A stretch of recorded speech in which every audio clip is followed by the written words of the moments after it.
Time to do all this.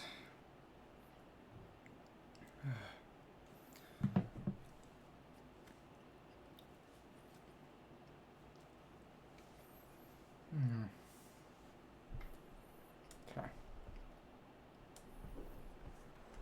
Do have a bit in right now to run the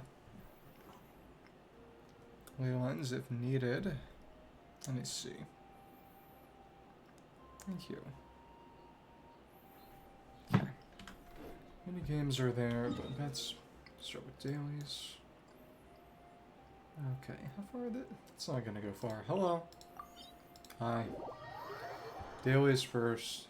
Hi, Italian. I'm eating some bread. How are you?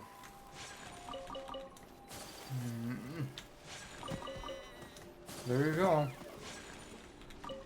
Is that good or bad? Squeeze you. Keep you. Here. It's nice. And keep it like that. And see if we can keep you in here. Luckily, they're staying in the burst of their own accord. That was very nice. Your artifact set is very unoptimized right now too, so in theory it should only get better from here. Oh wow. Good luck with that.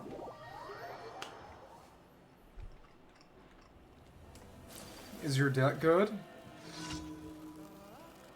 Who are you using? Oh. So is it against other players or just people who are bad at the game? Let's take you down. And, you know, sure. There we are. Right. Sure. Oh, okay. So you're doing... Okay, auto. Interesting. Okay.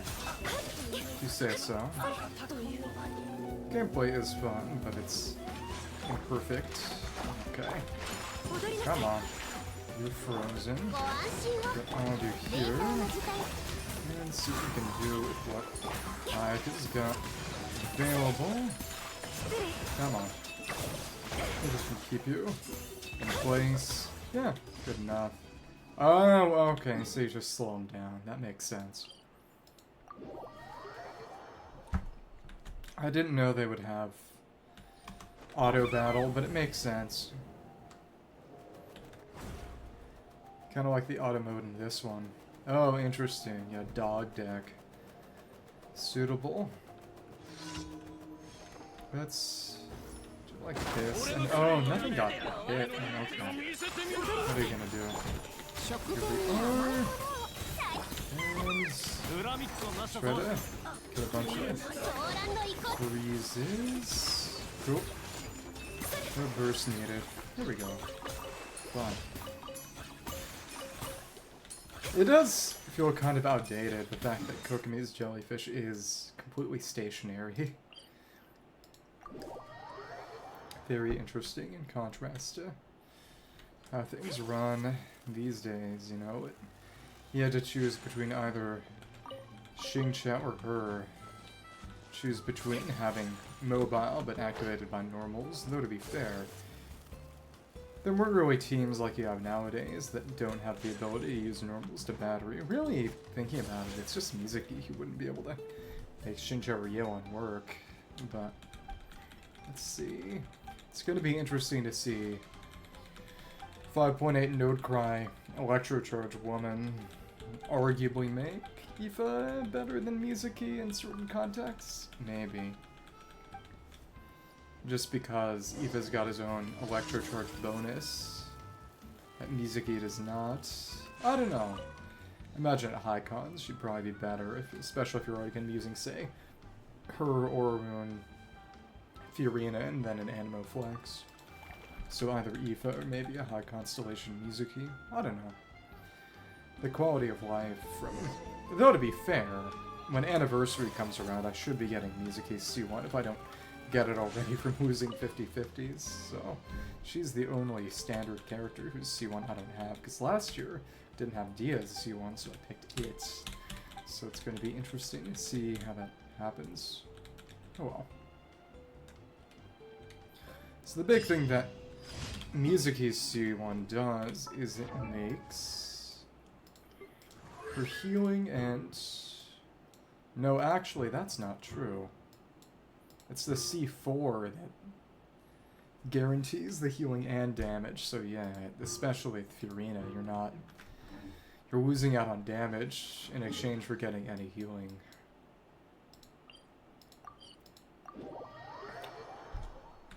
Yeah, exactly. Poor Mizuki.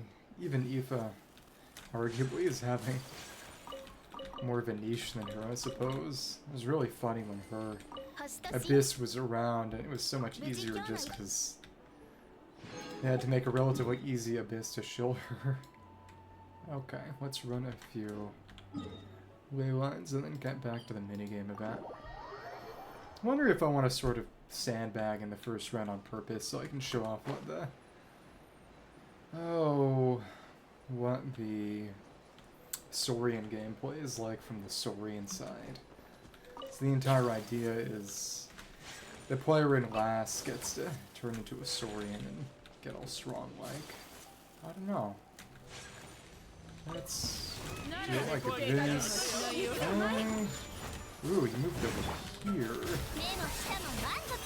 Okay. That'll be fair. I probably should be. Okay, come on. Thank you. And you are over here. Come on. I'm not frozen, but it is moving with. It's fine. A little annoying though. It's funny how she can trigger Super Cadets with just that alone. Okay, cool. Good enough. Here we are. Yeah, lots and lots of experience books, because I don't have enough right now for Dahlia and Skirk. I should. We have some Mora too by the time the patch cycle actually comes around, but at the moment, she does have Fav. Okay. Let's keep moving.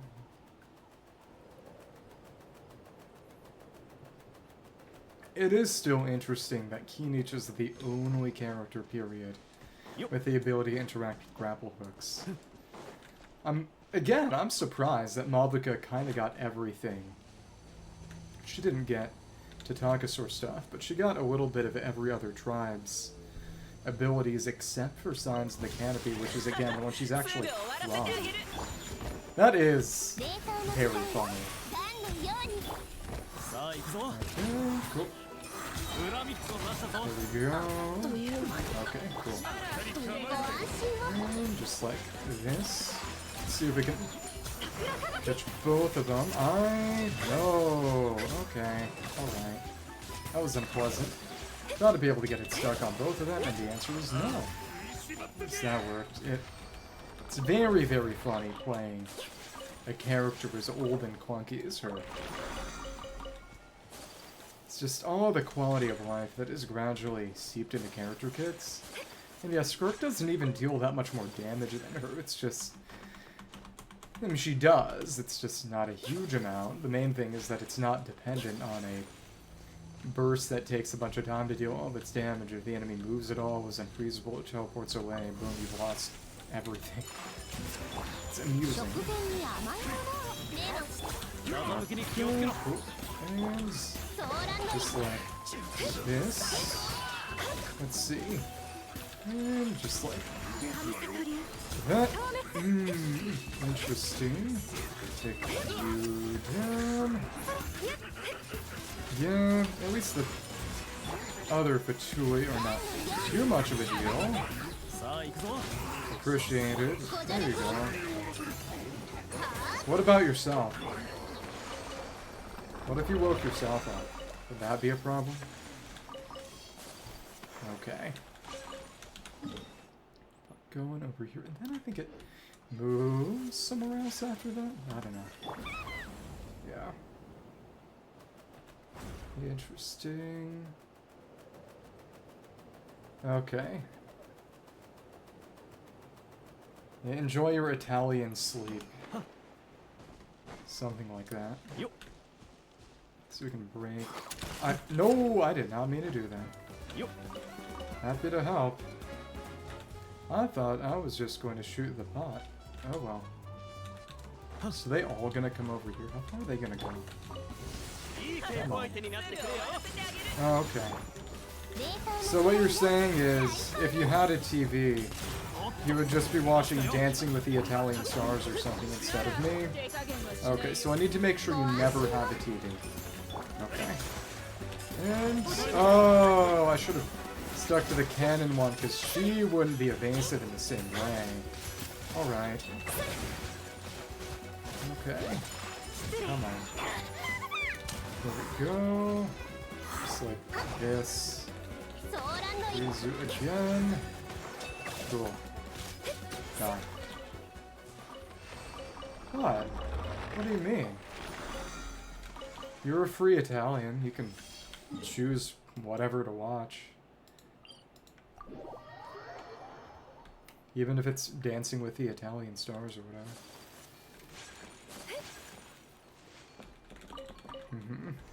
Dancing with the big wheel of Parmesan. I would watch that, honestly. Though I'd prefer to eat it. Okay. Here we go. Okay. There we go. What does Dancing with the Italian Stars? And... ooh, okay. Okay. And I... well, both of them... kinda... yeah... both of them... stay away. Anyway. There we are. Oh, I should have used skill. That's fine. And we have... good amount. That's about...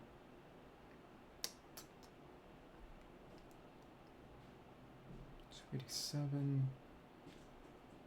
that's 647, so about 200, the equivalent of 200 more purple books will be enough, and that will accumulate over the next couple of days, no issue. I can just get more for talents and such. Poor Dahlia. He's gonna suck. Oh well. I don't think anyone really expected anything different at this point. There's also one thing I need to remember to show off real quick, which is the best way to make food. I'm not happy, but his kit is useless. He has no niche. Okay, this is the best way to cook food with Escoffier. Let's push it right next to this Electro Crystal. You can actually do it faster, you have 2 crystals bunched up, but the most convenient one is right here in the Regis Land Arena. Getting purples, that's convenient. It's a special animation for when you get the 5-star food. See if it plays out. Yeah, just like that. Sometimes she also has a voice line for it, I believe. Shows the rarity of the food you've made, which is fun. Yeah, you got blue, purple, or the rare gold. Her birthday letter actually had not just her normal specialty dish, but one of each of the foods that are only attainable through a cooking machine. Which is nice, because it gives you some way to get a very limited supply of them, even without having the character. It is what it is. Another! Warukanai. Not bad. Yep, got her special voice on, and as you see, no more. Okay. Guess it's time to go back to the minigames. I mean, Cooking Mama? Okay. Let's see if I can show off the 4 minigames I didn't show off. It was the Varsa and Milani ones I did last time. You can't. Not really, at least. Well.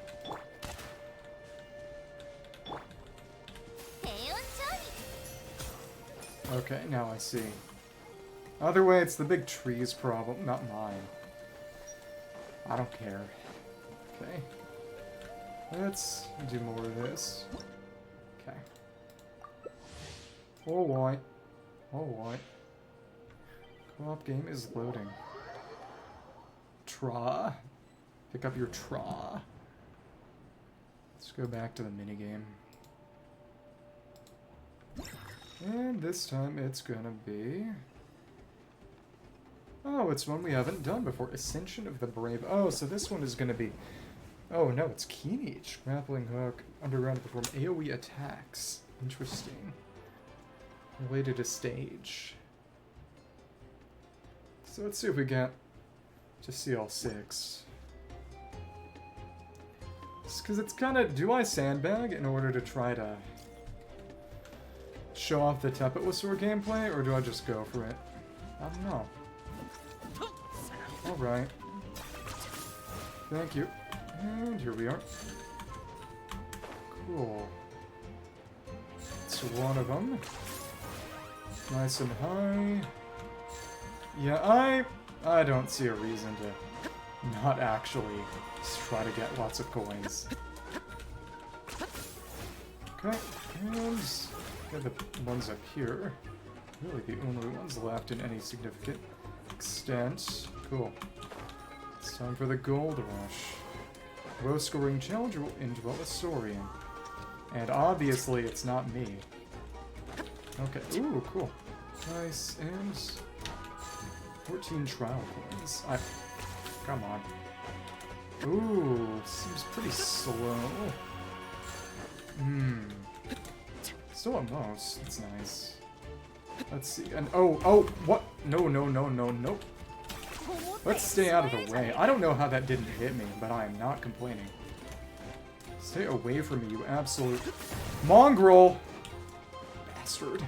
And it knocked me out of my grapple, too. That's the craziest thing. Okay. Well, they're not going for the big ones. For better or worse. I guess they just can't see. Oh well. And round 2. More gold rush. This take a surprisingly long time. Oh, Noon got to most by taking them from other... Interesting.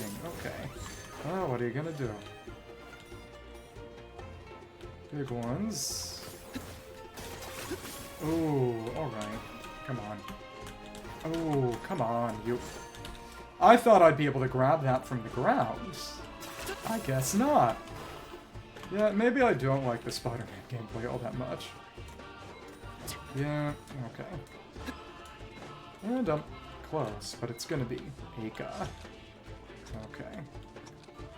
Noon is in lead. Let's see if they get targeted and if so much. Okay, come on. Good God, you... I'm just making myself too easy of a target. Go for the person who's winning, you imbecile. Okay. It's the best way to catch up, and it's too goddamn opportunistic. Oh, really? I'm just too tired for this. Oh, I really hope I get fired soon. Okay. And I'm sick, too. I don't know what it is, but I got something. It's not fun. Okay, and... Oh, you can dodge. Interesting. Okay. Well, I guess I'm winning. No, I'm not, actually. Well, I guess. I've been sneezy, and I don't think it's allergies. My idiot father cocks everything up to allergies. And I don't think that's at least most of it. Let me see. And get up this way. Thanks. Oh, I didn't get that. That's not true. You wish it was true. Okay. And yeah, his gameplay is just complicated. And it's gonna be Noon again. I imagine. No, it's Big Ruster. Okay. Come on. Let's get out of here. Stop going for me! Okay. Look for the person in the lead. For the love of all that is good and holy. Okay. Stay away! Okay. I mean, I guess that was kind of smart because I was in the lead right then, but really. Okay. Apparently the way to have fun in this game is to openly just go for one specific person and try to ruin their day. Just sandbag to deliberately get in last and then ruin one specific person's day. I don't know how I feel about that. Okay, now I'm in the lead. Nice. Yep, they hit the guy in the lead right at the end. There we go. I don't know. I really don't know. So there we have it. Got our challenge complete. Let's move on to another challenge. So in theory, if you score well, doing this in 5 challenges is meaningfully possible. So we've done the Varasa one and the Milani one, now the Kinich one. There's 6 in total. Let's see what the others are. No, actually, there are... Wait. There are only 5? Yeah, I guess. Rest in peace, Xilonen. Oh well. Yeah, so if winning gets you 1,200 reliably, then getting 5 victories is a reliable way to max your score and get all the rewards. Hello, how are you doing? Finally push yourself to do Abyss or Theater. Either way, I'm proud. I imagine. Oh, let's see. Oh, yeah. Well, it's good to do in general, because it gives you lots of other rewards, too. Yeah, it was your motivation? Well, you can keep it up. So we got the Citlali Trails of Glimmering Obsidian. Hold jump, shoot flame granites. Challengers explosive bear. Well, the talent books and the free artifacts are also quite nice. If all the resources are things you're eventually going to need, being able to get stuff without spending resin is very, very useful. Yeah, to the point that, especially if it's easy, you may as well just do it. Okay, let's see where other people are gonna go. And... okay. Ooh. Pick me up. Oh my goodness, I don't have depth perception. That was unpleasant. Okay. And they went for that. Good God. I need to just position myself. The really annoying thing is the tilt she does, the fact that she jumps somewhat directionally, which I don't want. I don't want that. Oh, which one? Something like Earthshaker instead of Serpent Spawn, or... good God. Well, you aim for the right people, I guess. Stop sniping. Oh, well, got suppressed. I did not expect that barrel to stick on me like that. I have heard many complaints about this specific stage, and I understand them. This is really, really annoying. her movement is just not suited for a minigame like this. Oh, interesting. And what were you intending to use on her instead? Earthshaker? I will say that Serpent Spawn is usually the best on pretty much everyone. The Yumkasaur is probably the best here. Because she just can't meaningfully avoid the shots. She's not fast enough. She's got no real movement. Oh, unless you're overcapping on crit, as long as you're not losing all the stacks, I imagine Serpent Spawn is going to be your best option. Yeah, but just, you see how clunky that is? It's so clunky. The fact that you have to be moving completely straight, it's so lame. Well, not moving at all. It's like the charge jumps at Cartwheel. Oh, well, if you're at 103, if you're just barely overcapping, that's not necessarily a bad thing. The damage bonus from Spine as well is just so good. Let's hope they aim for someone I actually want dead. Oh, okay. Interesting. I've heard some people talking about issues with...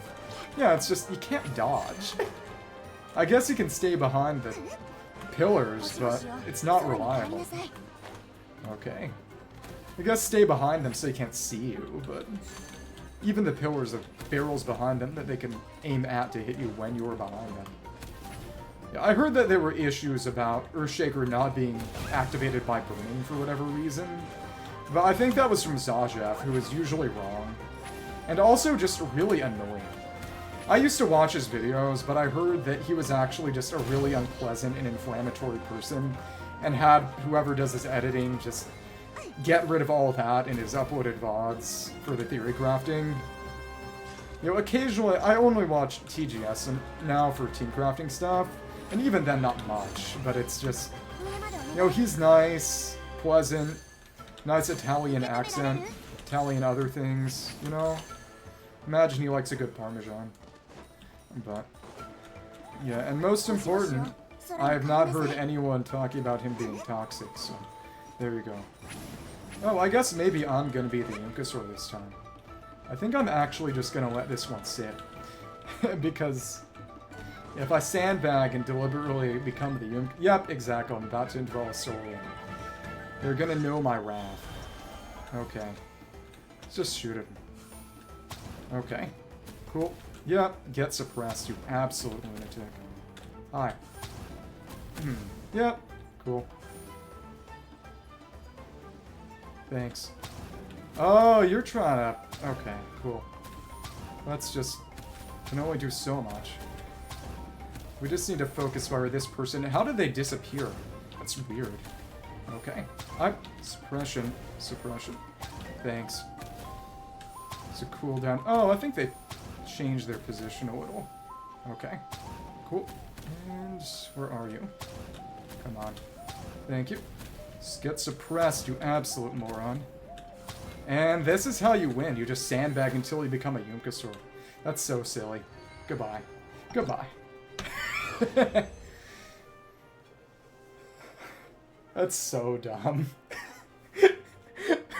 It's just, this one is entirely decided by who's the Yumkasaur at the end, as long as they're not too far away. It's so silly. Yeah. I ran Kinich, and it was fun. I liked Kinich being good. Have you heard about the weapon skin stuff from Stygian Assault, which is going to be the boss fight mode coming next version about a week in? It's really funny, because I was kind of annoyed about all that. And because people were under the impression that it was going to... Yeah, exactly. It was going to be weapon glamour and let you actively choose an individual weapon to look like another weapon. But it's just very generic skins that look stupidly garish. They don't even look good. Distant Dog of Tides and Tempest. This should be Chasca, right? Yep, there we go. So we've seen them all. Just water rings to unleash spiral waves. It's just, I don't feel disappointed. I can probably get the 4-star versions without the glow, and the glow honestly also looks even worse. But it's, even if I could reliably get either, and I think I can maybe get the 4-star ones if I try real hard, but it's, they don't even look good. The lore aspect is more interesting than the actual appearance, because they just don't look good. Okay, oh, flank controls are kind of tough. But it's, you can just keep up dash forever. Yeah. Oh, but stealing the infinite Phlogiston from other players, that's the trick. Maybe. I don't know. Either way, it... Yeah, I guess since a lot of people don't have Chasca, they just don't really know how to use her movement. It makes sense. Okay. Saurian Assault and... Oh, okay, and we're back. Come on. Let's keep dashing. Oh, so the big coins are above the Koholasaur, so it'd be relatively easy for them to... Oh my goodness, that suppression was nasty. Malvika... Mona Malvika. That's kind of crazy. I respect it. Nihida, Bennett, Zhongli. Nihida on... Just to keep up burning. Yeah, I put a set together based on an Deepwoods that I had for my Kole, and... Oh, they actually suck you in. There's a crowd control effect. I don't like that. So you just need to stay as far away as possible. Okay. So submit. Fair. Maybe, I don't know, someone else is a Deepwood holder. But it really is just about maintaining burning. As long as you've got burning in the team, and it's just Kinich being the only character who can actually make use of burning for his kit. Helps a lot. You're good to go. It's a burning check, and past that, do you have enough damage on top of the burning? And not even necessarily burning, just pyro application, technically. Oh, some people have made it work with Chevy, actually, which is crazy, just because her burst is crazy pyro app, which normally doesn't do anything meaningful, because she's meant to be used with overload, so the app is overkill, isn't really triggering any further reactions. But when it's about the pyro application and damage you're dealing, it's actually pretty darn useful. Yeah, understandable. I respect people who manage to make Mavica work on teams other than her two sort of premium teams as a main DPS, because, you know, you can make her work with Varisa as an off-field pyro sub-DPS, which I do at times. I've run that when Varisa was being chilled, but, oh, of course, you're quote-unquote meant to run Mavica with Xilonen, Bennett, and then either Furina or Citlali, depending on whether you've got her, so. Yeah, the fun of Mavica really is her big single number. As dumb as it sounds, she's a lot like Eula. She's basically Eula if Eula was good. But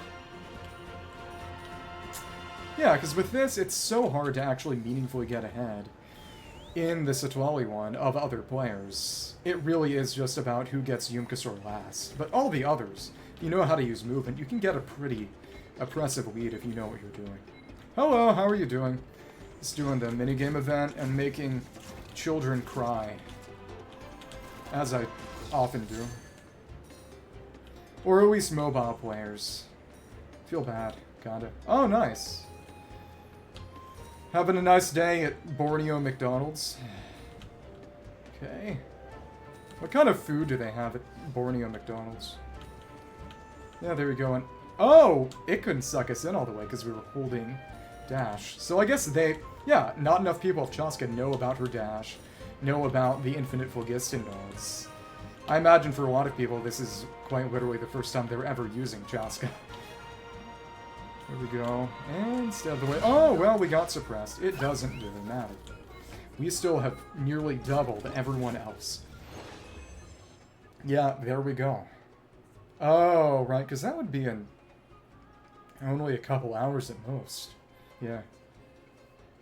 So we gotta do one more round to get all the rewards, I think. We're just barely below. Yeah, because just a basic victory is reliably 1,200. 5 of that is maximum. We didn't get a single repeat. So I wonder if it tries to have you do all of them once before doing any repeats. Holy crap, we're playing against the real Yoimiya. Okay. Yeah, the money you can spend on characters and weapons. Yeah, exactly. Apparently, there will be at least 3 5-star dudes in Nodecry, or so they say. People are saying that Natlan was done by the Inazuma team, quote-unquote, which would explain a lot, but I feel like that's kind of leaker fanfiction, because of done in retrospect, so to speak, but I don't know. Oh, and we're doing this one again. I like this one. Because nobody else knows how to use Chasca's movement. This is what happens when you horizontally invest and focus on getting every character. But they say it's going to be Varka, Durin, and a 5-star male Electro from the Lightkeepers faction. Tall male Electro. We'll see how true that is.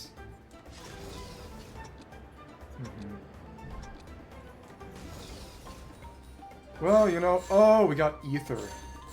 I'm not sure whether that means we should be afraid or not. Bitcoin. Yep, I don't think anyone really knows about the dash. So we should try to keep the infinite nodes away from other people. Lumix is getting pretty close to me, score-wise. Alright. Duel with Saurian, and it's Ether. We actually didn't have to worry about Ether. Okay. Let's pick up the infinite node, and big. I'm not sure they know how to use that. Hi. Stay away. Suppressed Lumix. Lucky me. My only meaningful competition is down. Stay away from here and okay.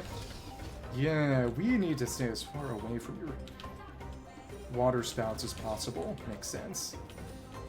Yeah, Lumix is never going to get in Saurian form, I imagine. They just need to hope that whoever does targets me. But again, if you're bad enough to become the Saurian, you're probably not good enough to know how to use its abilities in any useful way, especially since the Saurian attacks here are not based on anything you'd be able to really do in the main game, but the movement is. You can understand character movement by using and playing as the character. Everything else is not like that. Oh, and Lumix ran out of Phlogiston and fell. They were not paying attention to their meter. Yeah, we are ruining everyone's day. Everyone else's day, at least. I'm proud of my performance. Yeah, exactly. Buy a gaming PC. Better yet, build one. Oh no, Lumix is. They're gonna beat my butt. They're obviously going to chase me specifically, so I need to stay away from that. Let's see, suppress Zhao. Let's see, where are you coming? They're not moving fast enough to really catch me. As long as I just stay as far away from them as possible, I should be fine. We are still at double everyone. And again, I imagine it's because people are actually falling into the water. I imagine they literally just don't know about infinite Phlogiston nodes for Chasca. They couldn't hit us. If we keep our dash up, they just can't hit us. This is so silly. There we are. Let's get that back up, and, you know, take another one, just to prevent someone else from getting it. Gotta play mean. Lumix, I don't care about you. It's nice and far away. We don't have to worry about someone getting it before us, and we're at an easy 500 again. Oh my goodness. You're weak. You're weak. Okay. Apparently Durin is going to be Pyro Sword, but they also said that about Arlecchino, right when Fontaine was coming about, and that meant nothing. She's about as far away from Pyro Sword as you can get. You know, a non-sword weapon with a specific morph on her signature, which is, again, you know, kind of scummy, but still pretty cool. So let's see if Xiao gets us. So 2 out of 4 of the players are named after actual existing characters. Funny how that happens. Oh, and we actually got suppressed that time, to the point we fell in the water. That is kind of sad. Okay. Get the node, and again, I imagine that a lot of the other players simply aren't aware of the importance of picking the node up. Okay. And can we get a 6? No, the coins are all gone now. But we still won by a rather significant margin. That, I would say I feel kind of bad, but I really don't. I'm an employed adult. I need to make children suffer in order to make employment worth it. Okay. Yeah, welcome to the real world. You're gonna learn today. Today. Let's collect all those rewards and then go to TCG, and this time I haven't found anyone posting anything about decks they made to beat the challenges easy, so it might be pain and suffering today. I don't know. Let's pick this crap up. Oh, 60, 200, 240, 280, 320, 60. Okay, so the final 20 would have been from a quest. I do it every patch. Every single one. Nobody really cares. Okay. So yeah, we have a good amount saved up for... Got Skirk, but I'm probably not going for her weapon. Sadly, but we did get Ayaka and Kokomi. I'll pick these up eventually. I do it because they added the platinum skins. So now there's a coin sink that's going to last at least 2 more years. So this is about 150 or so rolls. We got 75 or so saved up. you know, given... Well, to be fair, Marjolaine is also 5.8, but I prefer to get the character at the start of the patch, not midway or the end. But especially since 6.0 is just probably going to be at least 2 characters? I don't know. But we'll be in an okay position, but it'll be a while until I can go in for a weapon and really... Unless it's for Columbina, who's going to be stupidly overpowered. Apparently Columbina and the Witch Nicole are going to be the sort of Archon or Harbinger tier characters for the 6.x patch cycle. Yeah, I would kind of say so. I hope. Though, again, that's very subjective. So we actually need to get new characters first, I guess. Right, Sethos, you want to play cards? No problem. Just so happens a certain someone recently pulled me aside and taught me the rules, so I know this will be a good opportunity to try. Holy yowie. The best set to use with her would be either Noblesse or Tenacity, depending on whether someone else on the team is already using Noblesse. You just need enough energy recharge to reliably get her burst up, and that's really it. And then probably enough crit to run Fav Codex if you want to run Fav on her, if the team needs it. Otherwise, you can run Thrilling Tales, but I don't really run Thrilling Tales a lot, because the utility of Fav's energy for the team is just so good. It's really just energy recharge and crit rate for Fav Codex, if you're using Fav Codex. Sure thing, if you ever watch enough games to pick up a thing or two. So, let me just use, yep, this is the very standard deck that I use for pretty much everything. So this is all about trying to get Bennett's Burst and using it to, there we go. Using it to let the Abyss Herald sweep. It's very fun. I like it a lot. So if we've got on field, we don't need to worry, really. So we'll handle this. Obviously, we're going to get hit, so that means 9 dice this round if we play Marchese. Timaeus is effectively more dice. Yeah, we'll just play all these. We got Golden Droop, we could try putting it on.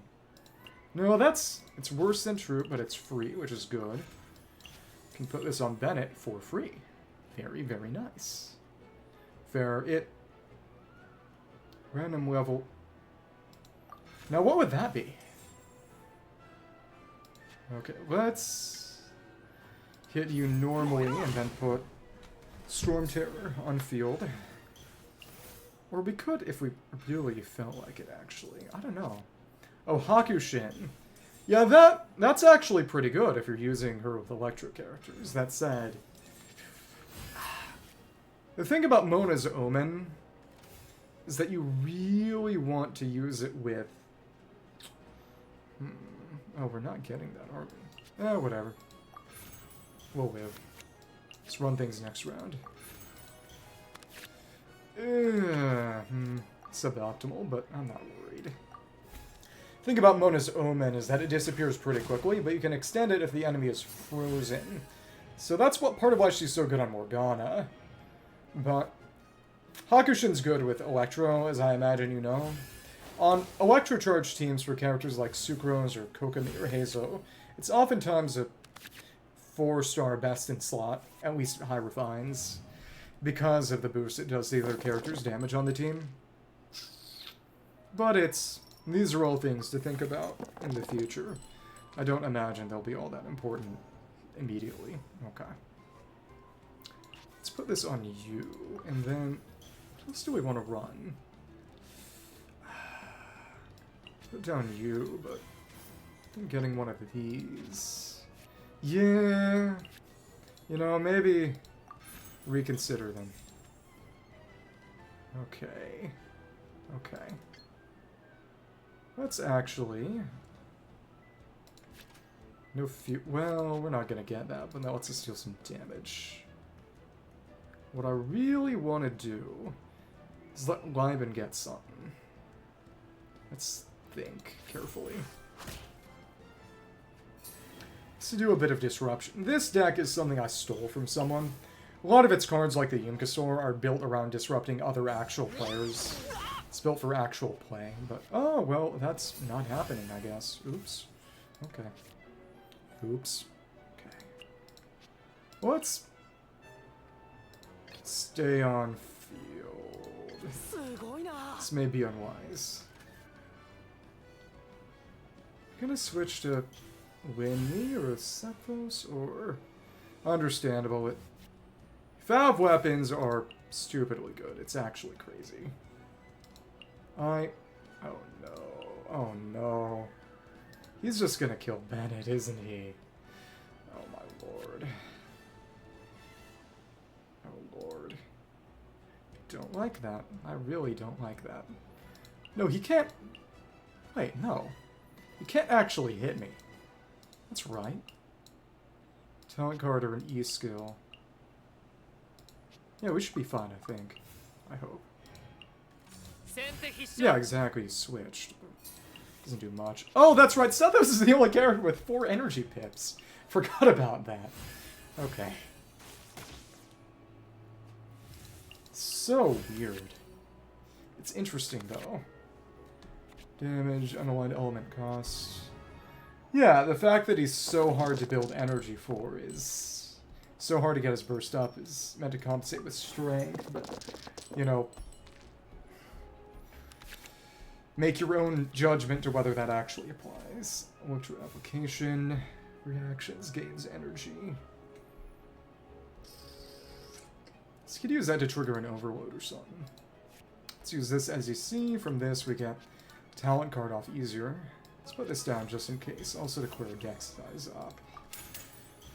I don't think he should be able to kill me. Honestly, I might prefer if he did, so I could just get the free switch to Herald, but I don't know. Okay, well that's a free switch. Yay. Okay. And we also get a nice cheaper skill use. That won't kill you outright, but it's pretty darn good. So this is a quick kill deck. The overload would interfere with my prepare skill. That's the thing. Let me see. Yep, there we are. That said, you actually cannot... If I kill Winnie, you won't be able to get any further Pyro to force switch me out before the end of the round, so we just keep going like this. The nice thing is that... The big deal is that with... Wait. Oh, I'm pretty sure that... Now that Bennett is dead, does the talent card not apply anymore? No, it does. That's right. Good. But it doesn't mention the specific... The main thing with Bennett's talent card is that, because each character in TCG, as you may or may not know, has a talent card, it makes it so that the damage and healing always both apply no matter what your character's HP is at. And it doesn't go away. It's per inspiration field, but it doesn't go away even when he's dead. A lot of talents do rely on the character still being alive who holds it. I believe New's Balloon buff works like that, but one way or another... It applies to every individual hit. So normally this just does 2 damage, the benefit is multiple applications, but if you got the boosted Bennett field up, it needed the boosted one, because Abyss Herald can never get above 6 HP barring HP increased food, which is useless and stupid. So you need the talent to have him get the buff at all, but if you do, that's 6 damage straight out. The bonus applies to both hits. Oh, nice. It's exciting. So... I guess we're gonna get overloaded by Winnie. Oh, and I imagine that Sethos is going to... Dame. No. I can't believe that Sethos is Cleveland from Family Guy. You know, that's why I like him so much. So the 4 energy pips is just so funny. Literal abomination unto God.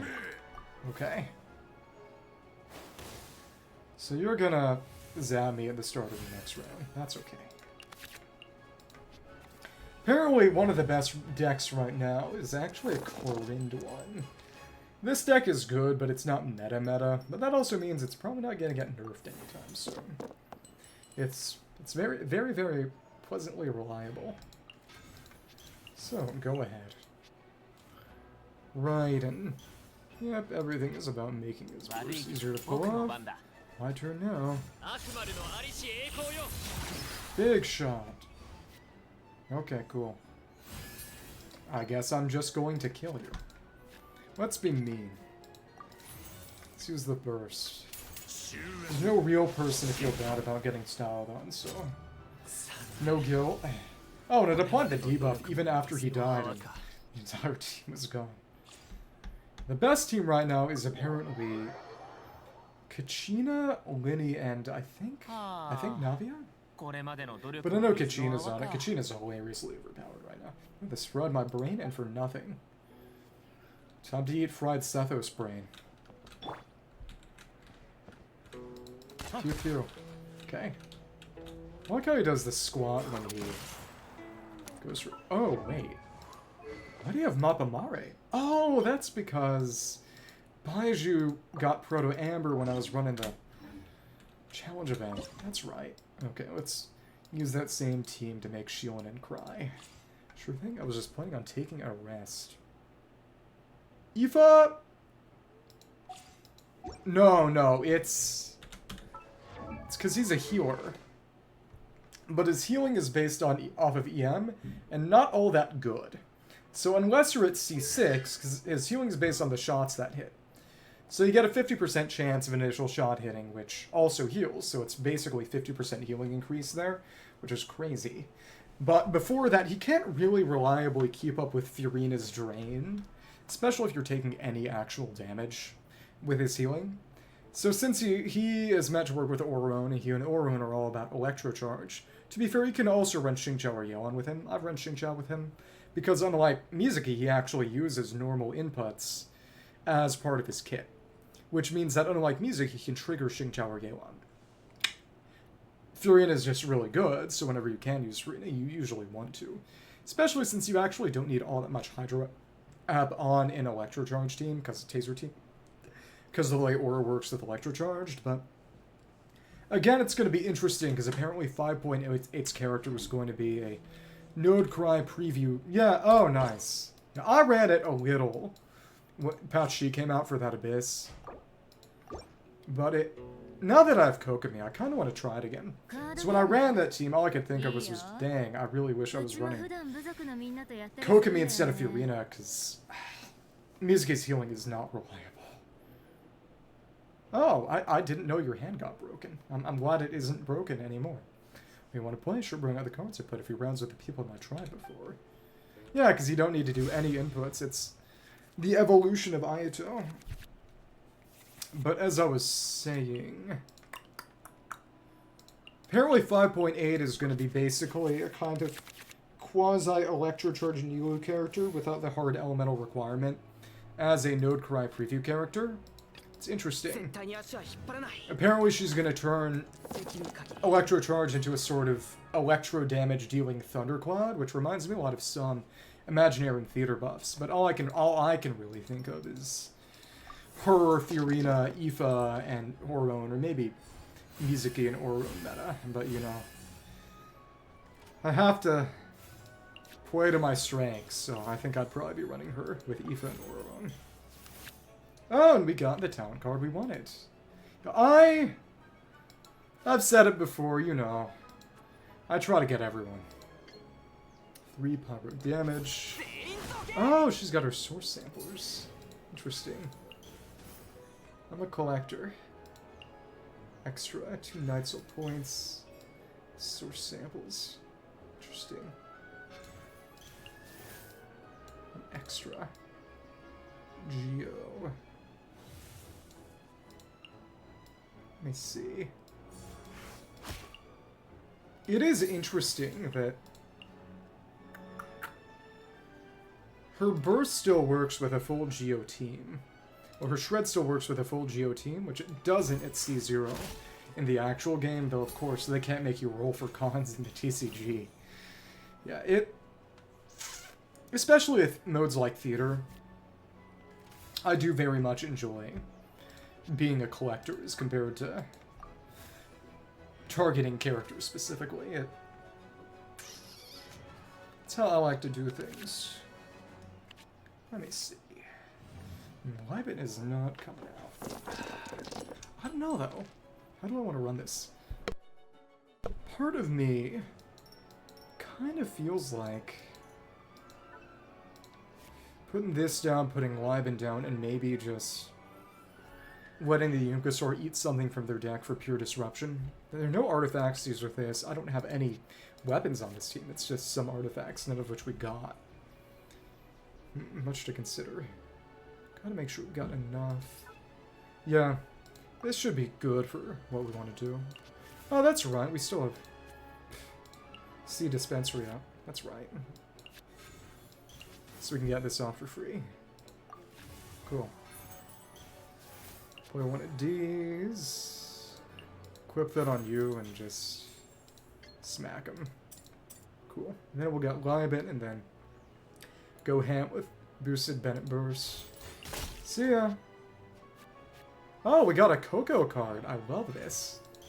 Yeah, Kokomi mentioned, literally. Speak of the Kokomi. Now, you may, like I said, I did actually get both her and Aika from Chronicle last weekend, about a week ago. Exactly a week ago. Oh, nice. It was nice to get her after this long. Maybe, you know, no Libet. It would be better to actually just put this on Herald. There we go. And you know, what do you again? 1 per and a round. Oh well. That's fine. We will get more dice value by putting that golden troop on Herald. I will say, it's interesting in terms of balance that you can't use the transmutation materials for an artifact unless you've got enough to make it entirely free. Card would be a lot stronger, maybe too strong if it was outright. Just subtract the transmutation materials from any cost you've got. So as of right now, it's basically one mid-level artifact for free, but if you could use that to cut the cost off ones after, because again, it's 1 per end of rounds, that would be even better. Oh, we're gonna have to do some annoying conversion. Not fun. Oh, Winnie card. What are we going to do with you?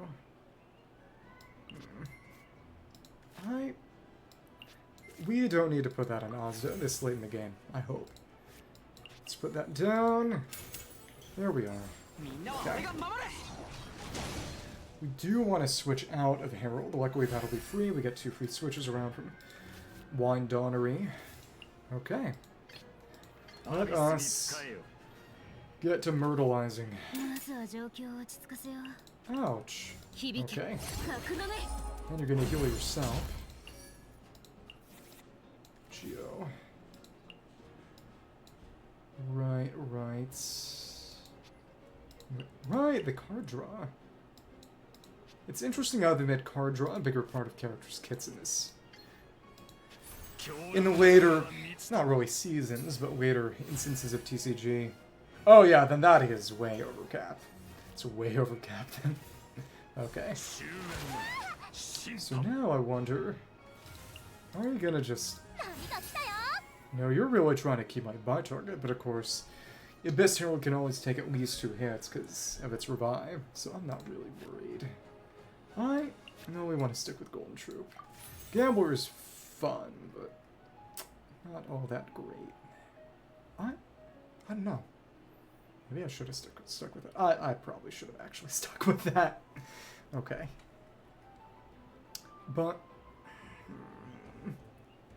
we've gotten another one off. Either way, this is not a difficult match. It's against a basic... If we get Oz's talent card, we could get more dice for free next round, but again, I don't imagine it'll actually matter, but she's just dead now. It is interesting that bite target actually stays after, because again, Shark Missile can still be on field, and of course if you just revive her, then it's all back. But no one can use that other than Milani. It is what's interesting. Let's actually switch back to Bennett. Because he's the only one with an artifact set that doesn't require you to end on someone other than him. Or more accurately, gets penalized for not ending on him.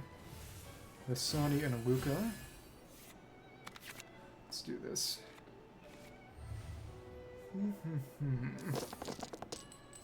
Now, I tried running Spine on Kinich in the challenge event, and it was actually a little better than Earthshanker, I think. The main thing, though, is that, especially since you can't really run him with a shielder all that well, except Toma, which is silly. He very... Yep, and this is Kachina doing Kachina things. And... take extra. But it's only one round.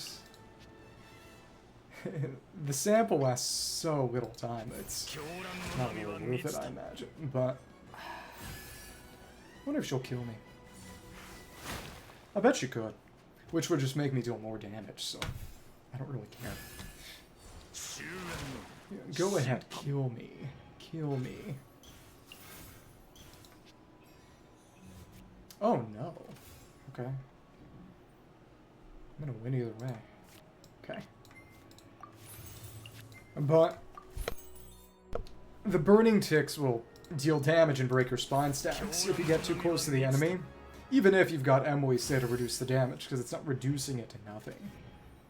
Oh, right, I forgot. Yeah, you did say I got a signature. Okay, I should do that. Well, part of the signature's whole deal is being able to Pada Kokomi.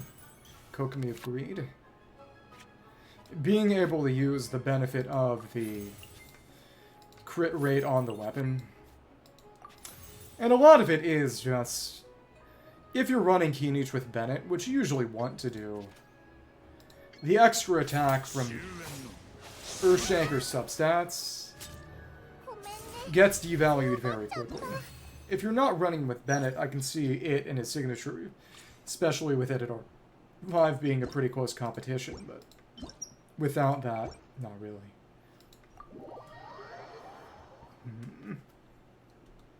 Okay. Okay, oh, you want to definitely put in the practice. It is funny, especially since... I think his best team right now is probably Mavica, Yansan, Emily, and him. Because of the fact that you don't have to stay in the circle, so you can make a lot more use of the dead zones. One thing I didn't really get deep into figuring out Kinich's mechanics until the challenge event, honestly. But a lot of it is... I didn't know that the distance he stays away from the enemy depends on...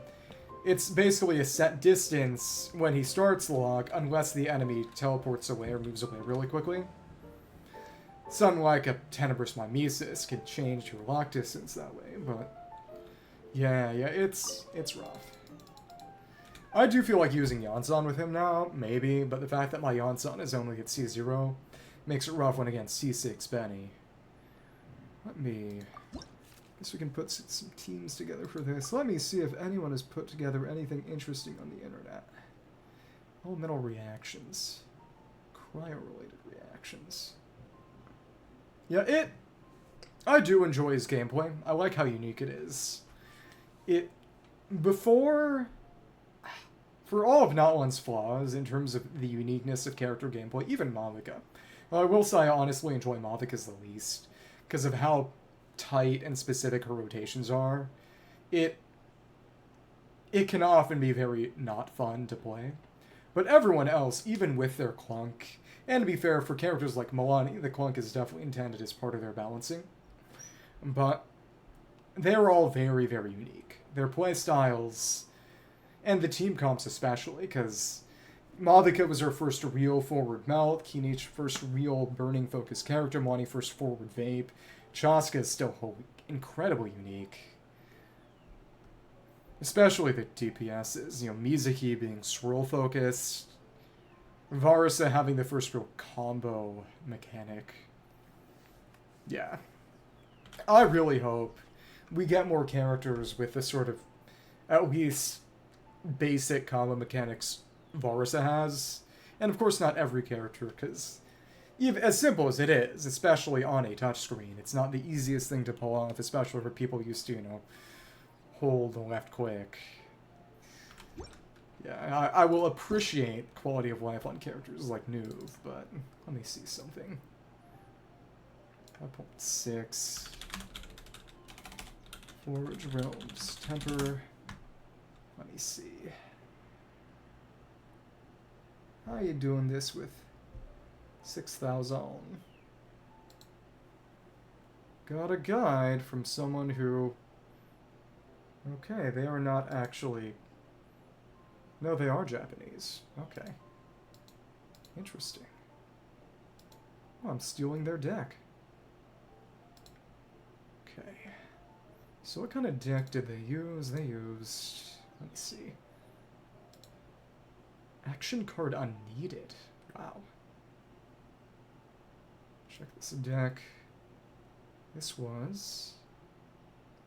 Oh, and that's crazy. They didn't put a single actual action card in there, because there are no action cards needed. It's Shenhe, Xianyun, and Sayu. That is very interesting. Let me put that together. Well, to be fair, I need to trash a deck or two to make space. Yeah, when Skirt comes out, I should have just enough put together to... Oh, look, it's the Parametric Transformer is ready. Time to shoot this thing. Oh! Can't use it in the current area. Huh. Enough Mora and talent books to level Dahlia and Mizuki, and hopefully get Skirk skills to 999 and Dahlia's to 666. I feel bad for the boy. So what can we afford to part with? Could throw these mushrooms in. They're used for one terrible potion and nothing else. Okay, cool. Oh, it's not a target. Well, not reliably a target. There we are. It's actually pretty convenient. Okay, let's go back in. Back to the bar, Mr. Australian. Okay. It is interesting, because the challenge event was definitely balanced around a sort of... And I was able to get the platinum with a lot of effort and swearing, but... Though not replicate them on stream, because my connection was worse, but... Essentially... They seemed kind of balanced around having characters that... You know, most characters at C0, and then... Maybe a weapon or a C1 here or there, especially for the main DPSs. The Kinich one was stupidly difficult. Stupidly difficult. And you had to very reliably, at least if you're running MC0 with an Earthshaker or Serpent Spawn, you had to be able to pull off a 5th shot on a standard rotation, which isn't the craziest thing ever, but it requires a lot of good reaction time and precision, and sometimes a bit of luck for the placement of the final dead zone. And, of course, a bit of luck with the burning procs happening at a good time to actually give him his points so that he doesn't have too much dead time. Because sometimes, after 2 left stick inputs, which means 2 series of 2 shots, you won't have enough Night Soul for a big cannon shot. But if you go for a 3rd, that'll actually waste time compared to just waiting for the gauge to fill up all the way. Well, at least if you've got someone reliably triggering burning, but it can be kind of counterintuitive. And of course you also have to be good at going towards the dead zones, staying in a Bennett circle if there is one, though to be fair, there wasn't one first rotation, because Bennett was... Everyone starts at 0 energy, which is going to be true for the next game mode too. At least the weapon skins are ugly, and I don't really care to get them. And I mean it, they are ugly. The lore is interesting, because they're going to be weapons of the 5 Sinners of Conria. And only Sertologi is referred to, I believe, by the name we hear of him as. So it's implying if you... One of them is Gleipnir? Let me see. And when I look up Gleipnir, I only see a manga. An unbreakable binding in Norse mythology. The Binding of Fenrir. Interesting. The Entangled One, the Deceiver, Wolflock, or Absurd Lock. Yeah. But implies some other, maybe sort of more personal names for the sinners. They look like weapons that an Abyss Lector or Abyss Herald would use. Because they're the weapons of the sinners of Conria.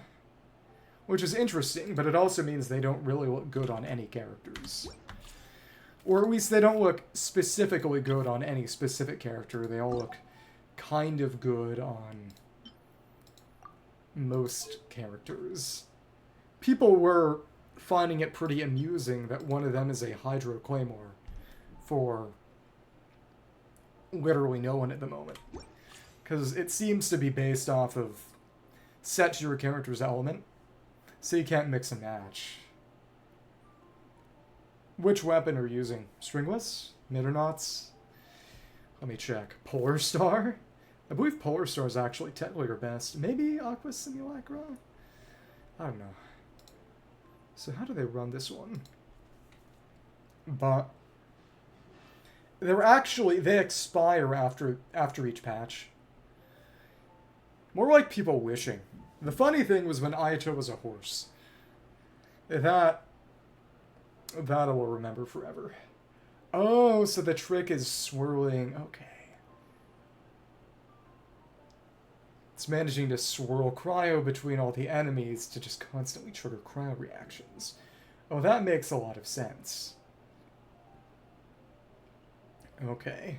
Oh, and the Sky Ladder to get cheap switches. Oh, that's ingenious. Now I see. And they switch to Shenhe. Let's use her skills. So they basically have cards in here just to tune, which makes sense. Okay. Yeah. And then they switch to Sayu. Oh, you have a second Aqua Simulacra? Oh, okay.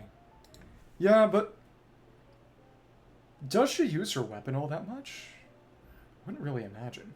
Yeah, and then Sayu to both swirl and reapply element on an enemy that's become stationary. That is absolutely heinous. Wow. And Shenhe to boost the swirl damage. Oh, this is so simple. Well, and also just boosts team damage too, right? I don't have the weapon, but it does work on your current active character too, right? It gives them that buff. Yeah. Okay. Reasonable. Stuck on Sayu. They use a Shenhe normal. Kind of surprised they didn't just do a sort of physical gameplay and then they use bursts. Okay. Let me see. Right, and switch back. Okay. Lots and lots of swirls. Okay, okay.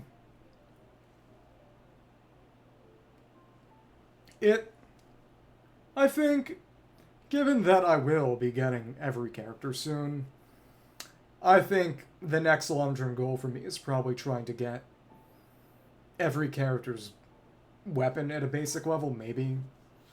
You know, once I can reliably secure characters, hopefully. I don't know. It's something to think about. Because and a lot of it would simply be for drip. But what do you know? What do you expect? Yeah, it's just, you Sayu it up, and they managed to actually beat. They just switched back to Xianyun for the little shot. Yeah, they didn't use any skills. They managed to clear it a full turn earlier than the limit. That's crazy.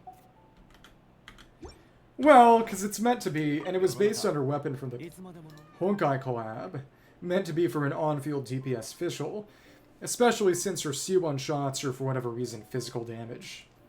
It is funny how 2 out of 4 of her non-just skill-level constellations are purely just AoEs, additional AoEs on her skill and burst, which honestly isn't bad at all. Because it's more application. And yeah, we don't need any of this, do we? No, we don't. Start with this for a cheaper switch. Very, very fun. So Animo, and even if I forget the real routine, you know, that's okay. Oh wow. If there are any cons that you really want to buy from the shop, it's hers. For better or worse, there really is no doubt about it. Okay. Influx Blast to make the switch cheaper. Oh, that, yeah, exactly. That's the trick, to counter the switch issue. Okay, okay. The round duration is nasty. Okay. Ouch. Now we go here, and then we have to do a bunch of tuning. Fuin Dash. You know, this would actually be useful. This would actually be really useful. Of course, it's not necessary, but, you know, we can use something akin to an actual deck. Fair. C6 Fischl is so stupidly good. You do not want to miss out on it if you have any say in the matter. Genuinely one of the most absolutely lunatic constellations in the game, especially if you're running Herdandro. If you're not running Herdandro, I suppose it matters a good deal less. But it really just unlocks her. And I imagine yours is probably about as good as mine, because you've got Aqua, but still. That for more tuning. Nice. Here we are. Put down your silly dudes. Hurtling Bolts. That's a free switch. Let me see. That. Spirit Summoning. Normals, but we're not doing that, are we? Talent card uses a skill once per round. Okay, and then we'll switch back to run at the end to get another swirl off. You know, why not just bring the quills back? Okay. Let me see. Oh, so it's an HP Golden Troop? It's kind of evil. Why not take that back?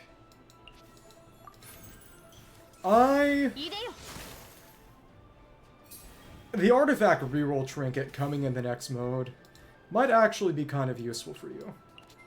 I don't know. Let's put that down and get you back on field. And our reactions have become even more ridiculous. Have fun. Enjoy pain. Okay.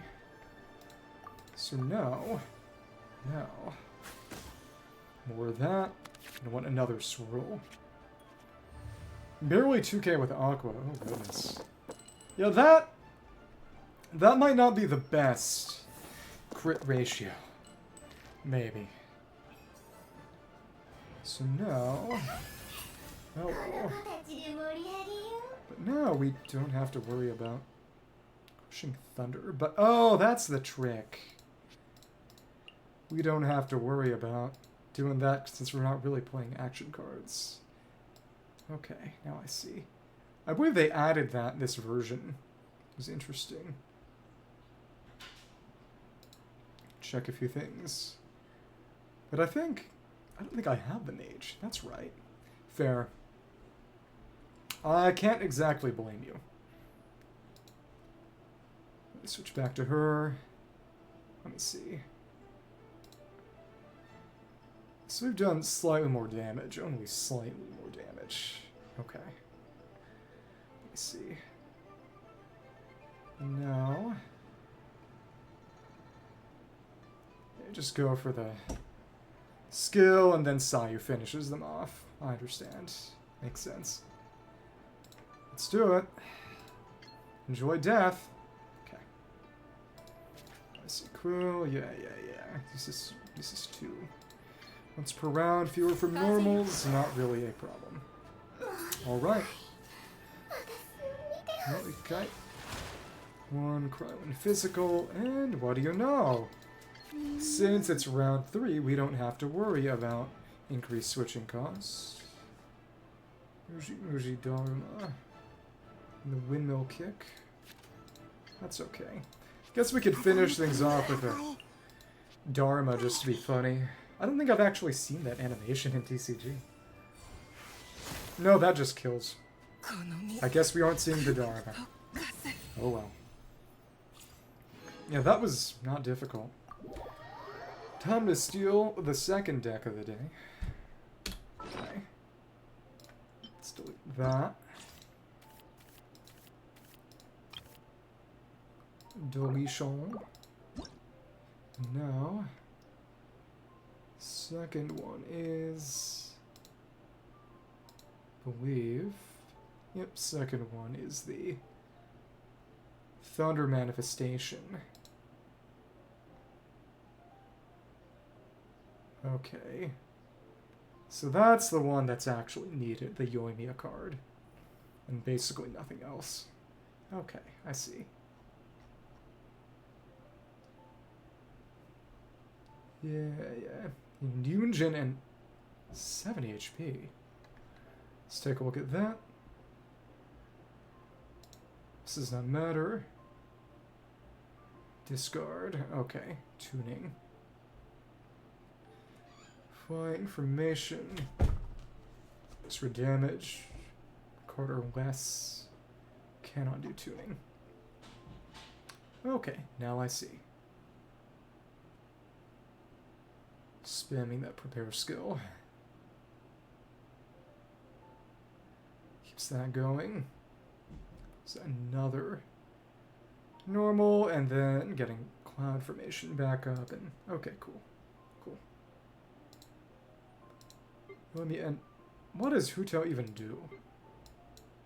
Probably just moral support. More we wait in the deck. Literally.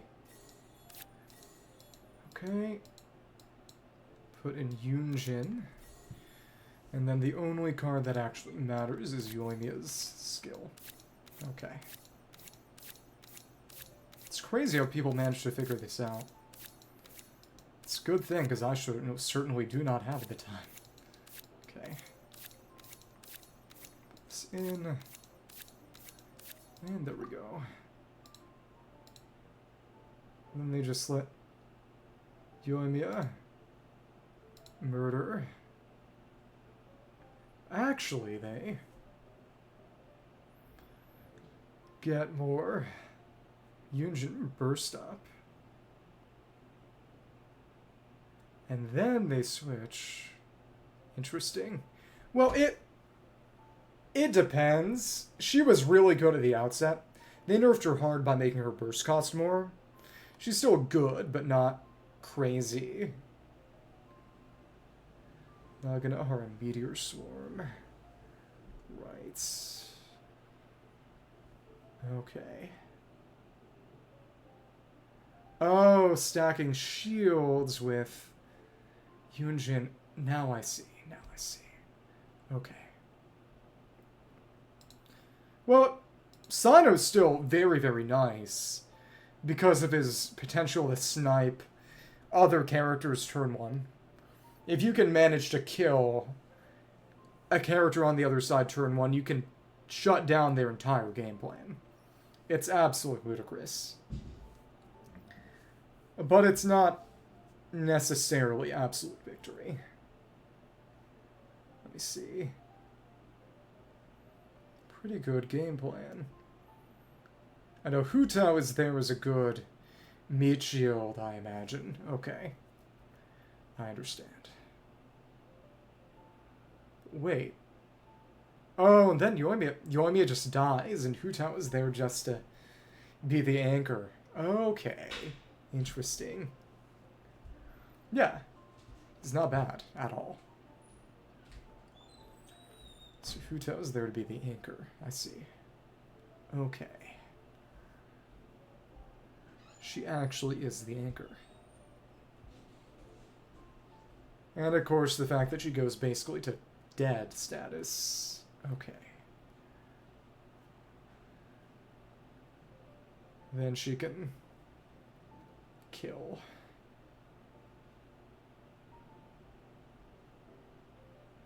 Oh, but you also do actually go for the burst when you have the opportunity. Okay. In terms of rounds, you do have the ability. Then...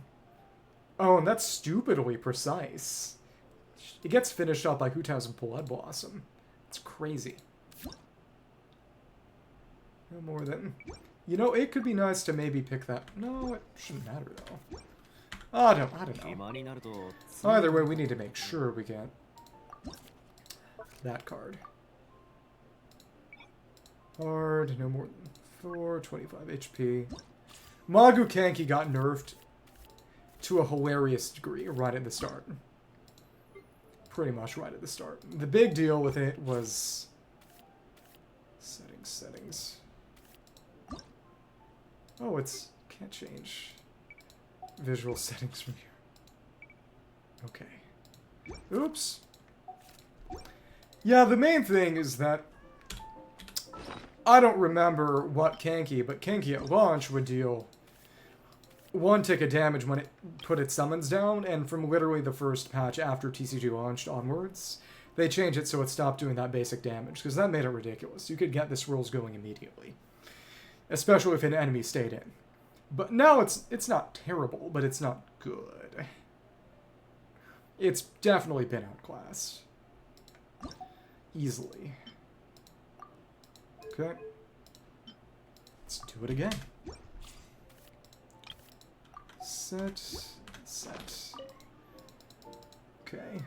What would you say your strongest team is right now? I'd say mine is probably Nuve, Citlali, Fiorina, Escoffier. Which is a fun one, too. Alright. We need to make sure we get Yoimiya's. And we didn't get Yoimiya's. It's time to restart. Okay. Yeah. Let's try that again.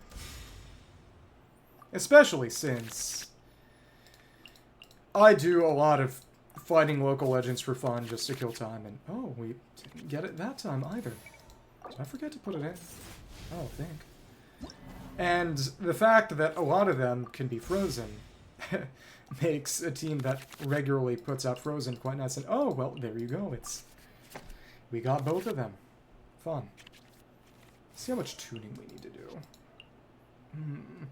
Refresh the shield provided. So,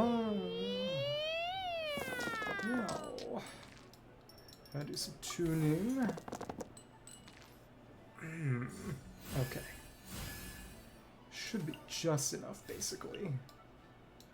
No more than 1 card in your hand. Oh, okay. Only way to get enough. So we're gonna have to throw this away. Oops. Yeah. I would say, unless something specifically shuts it down, my best team has got to be that new team I mentioned. There we are. So let's just get burst up around 1. You have to tune real hard. 1 fewer. 3 stacks of flying cloud formation. Cool. So. The next round we do another. Okay. Then we have to let Yoimiya start Yoimiya-ing. This, you have to get a bit of luck. Should be okay. Serviceable. Yeah. Let's tune on that. Get another one up. Then we can Yoimiya. Goodbye. Hatayo kokoni. Kokomi. Okay.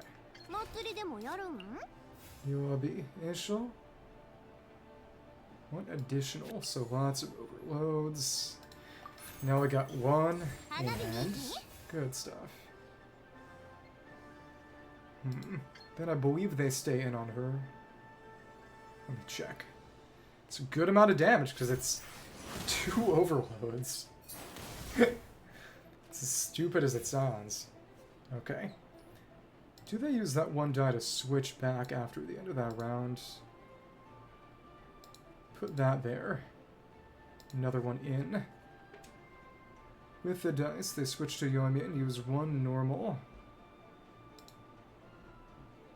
Yeah. It's like that. Then... Huh? Did I save a die that I didn't want to save? I am confused by what just happened. Well, whatever. I guess I'll realize what happened one day. Okay. Either way, they just go for a couple more shots. And then Hu Tao holds down the fort at the end of everything and... Wait. Something happened. Somehow I dealt less damage? I am... Wait. No more than one. Impact of effect. +1 damage. I... Increased. Uses a skill. I don't know what just happened. Oh, I think they used another... Okay. They used another Niwabi Fire Dance to boost that. Okay. Now, that's how they use those dice. Interesting. I've tried to use teams like that. I had to use it for one of the parts of... Oh. The challenge minigame? I mean, challenge event? The issue with it was specifically...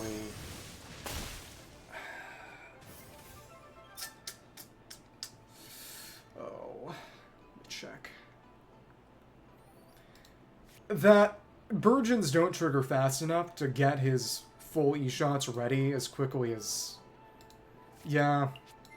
As quickly as just normal burning. Which makes things rough. Okay. Yeah, I think we are probably going to be in trouble. I had to use 2 Niwabi intros.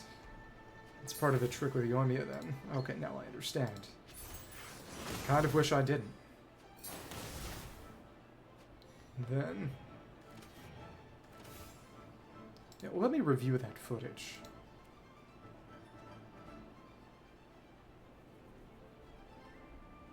Because that's insanely precise. You have just barely enough. You go for as many of the shots as you can. Oh, wow. So the damage that we dealt is noticeably less as a result. That is kind of disappointing.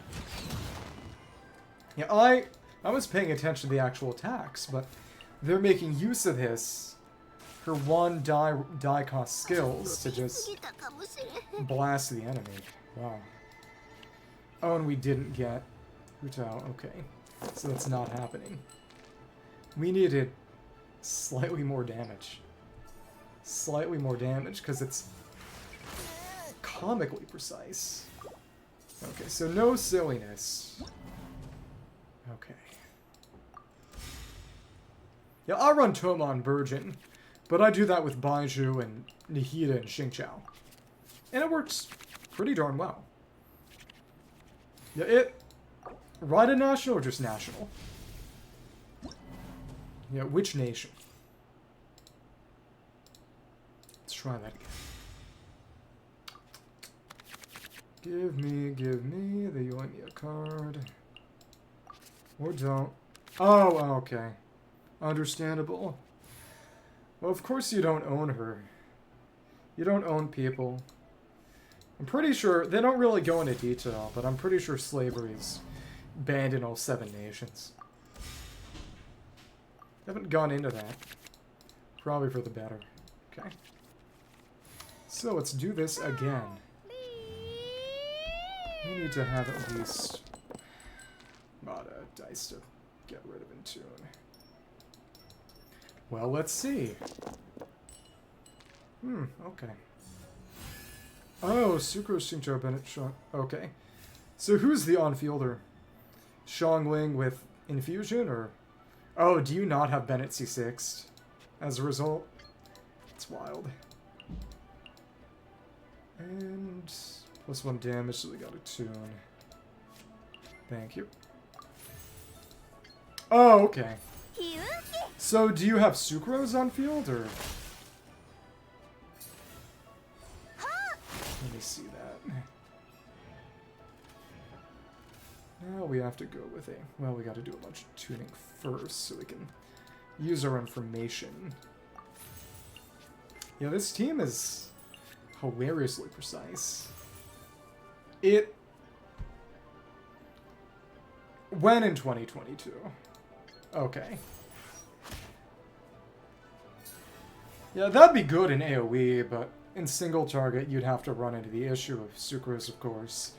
Getting rid of your own Hydra, though not as badly as someone who'd actually get the Pyro Infusion.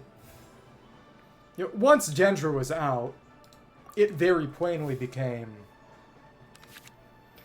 much better to C6 him, because the only characters who would really have their day ruined by a C6 Bennett would be Physical Kaching, who became entirely pointless and outclassed once Dendro got added to the game. And then, again, joke writes itself, Yua. And then they added Mika anyway. Though, to be fair, but Yua is the joke. For better or worse. Okay. Come on. Let's switch. No. One way or another, we can only get one shot off. So do it like this. Unless even some of the few Eula warriors I actually see in this wretched day and age, they still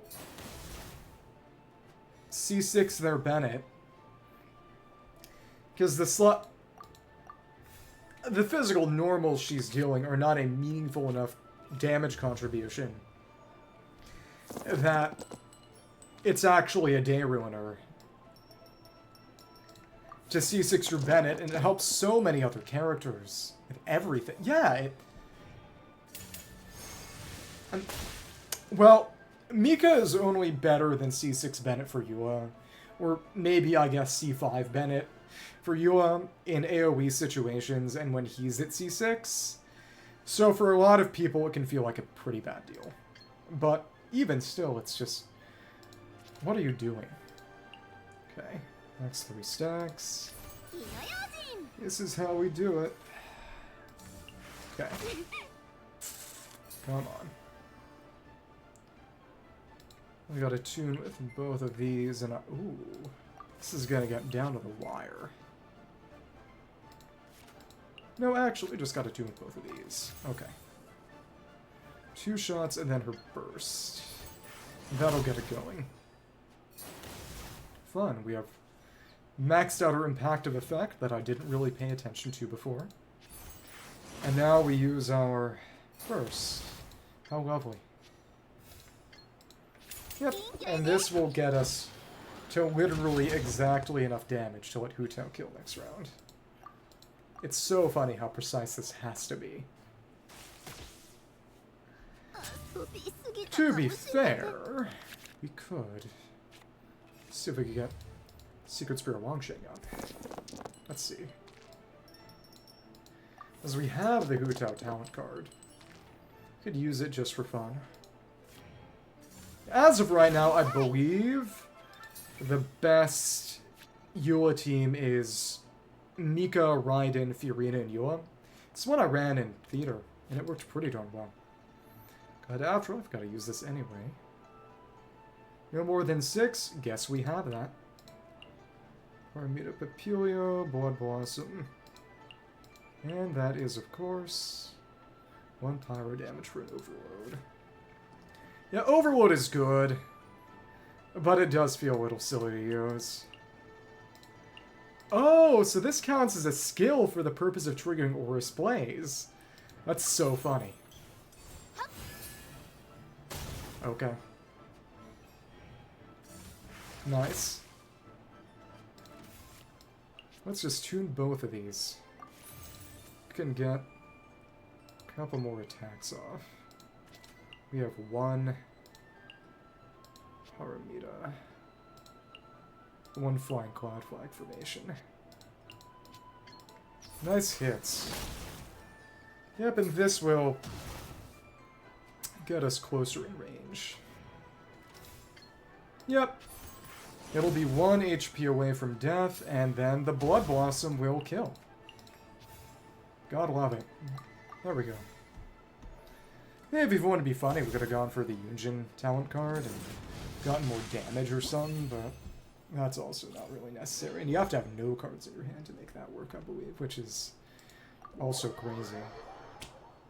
My Shinobu is... Let me see. She's on Flower of Paradise Lost. And Gilded's about as good as this. About as good.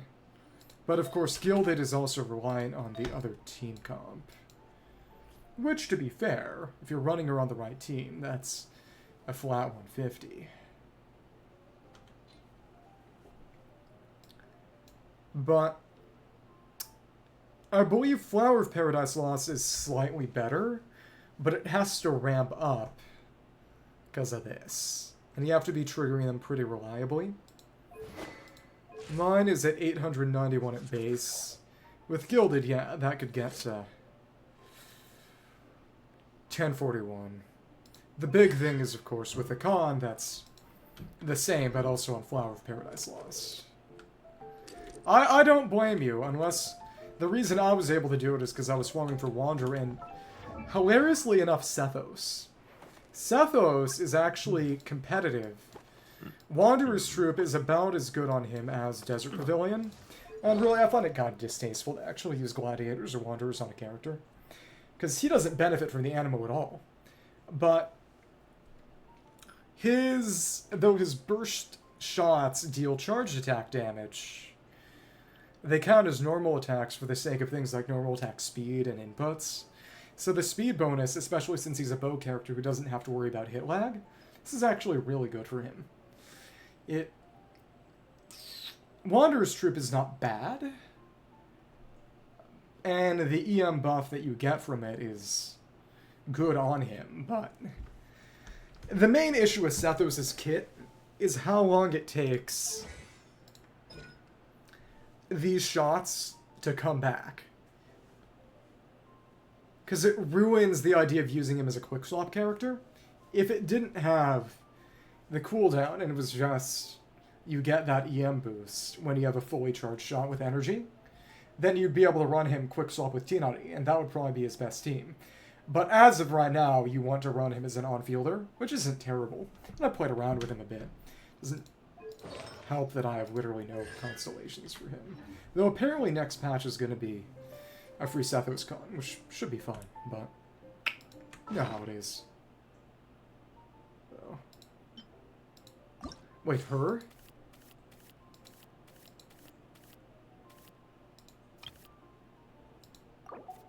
Calling Sethos her is crazy. Not necessarily in a bad way, just unexpected. Okay. Let me see. Next one is consistent training. Yeah, I build them for fun.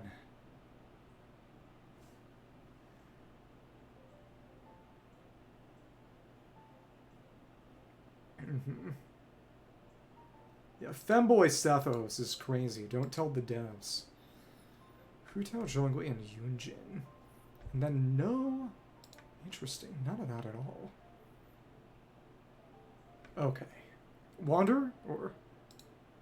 Oh, Shinobu was the her. Okay. Hu Hu Tao, Zhongli, Yun Jin. I'm excited to get back to Fantasy Life tomorrow. Part of the reason I'm doing it tomorrow specifically is that one of my boys wanted to test whether multiplayer was broken for everyone or just him. Or test that he could do multiplayer at all because it wasn't working for him. So he might show up, but I'd have to fix the audio because there are issues with Discord audio on. Well, the audio on Fantasy Life. I wouldn't be able to tune it and... Oh, Fantasy Life separately at the moment. It is what it is. Let me see. Yeah. What do you have on your Sino then? That's my question. Either way. Let me see. And this deck does not need anything with regards to real talent cards. Oh, okay. And you have his weapon, right? That's right. Yeah. It is interesting, because I have him on Thundering Fury, and... I forget how his weapon works exactly, but I do know that Thundering Fury is his best if he has anything other than his signature. But if you have his signature, it's back to Gilded. Okay. You can actually run Sino full EM. Especially if you've got his weapon. But of course, that's hell to farm for. Okay. Okay. Let me actually just double check. Is there a... No, I do have everyone. Well, Electro Season's been around for a while. Yeah, they just changed her this time. Overcap. Well, let me see.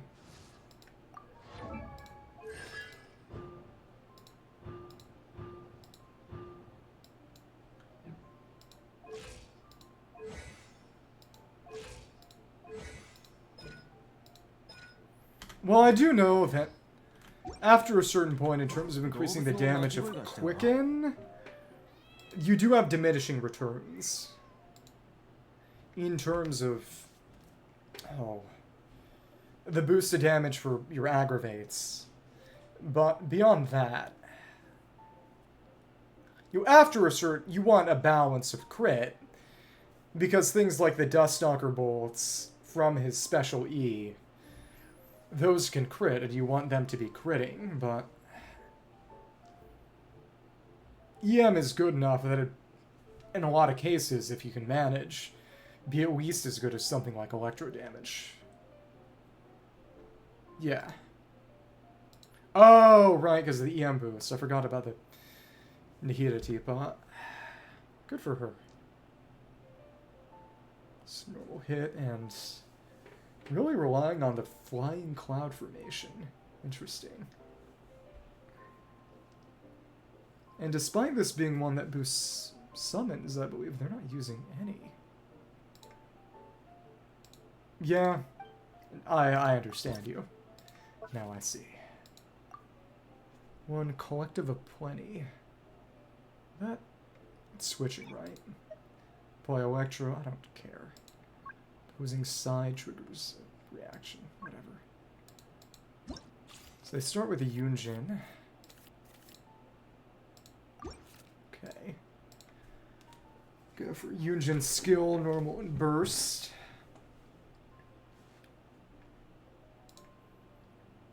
Interesting. Though I imagine, would it not be just because the substats are better in terms of crit? Because Aggravate doesn't touch attack at all. Last I checked. You know, I might be wrong. Go for another just to keep up shields. Well, they max out on stacks, and then they tune a bunch, and then just start letting Hu Tao do Hu Tao things. Okay, now I see. You know, good for her. Good for Hu Tao.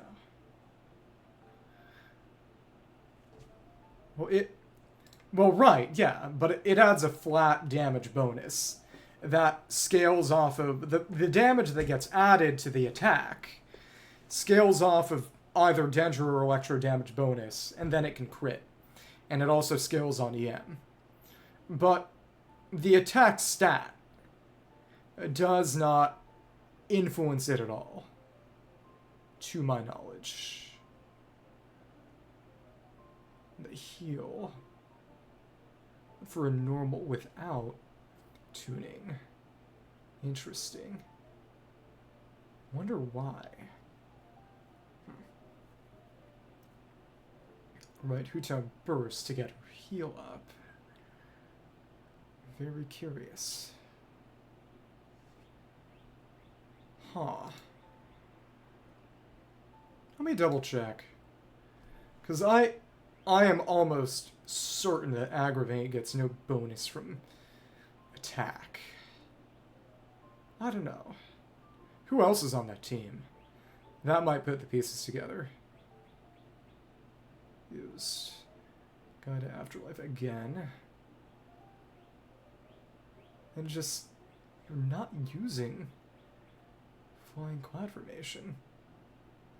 Well, Aggravate and Spread function exactly the same. The difference is that Spread has a slightly higher flat damage addition to, you know, shield Dendro, and also it's Dendro instead of Electro, but and they just do one more hit, right?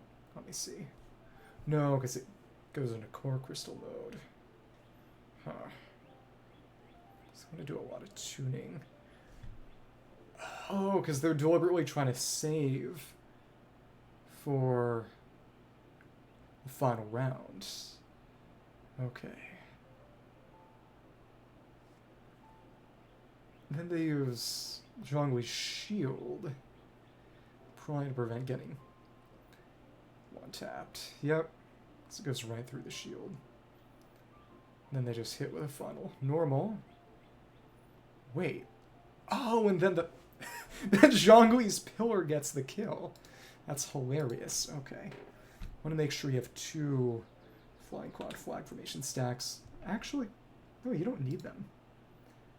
I actually don't use those stacks that much. You need 1 left. Actually kind of overcap. Interesting. Let me just check the wiki. Quick and catalyze.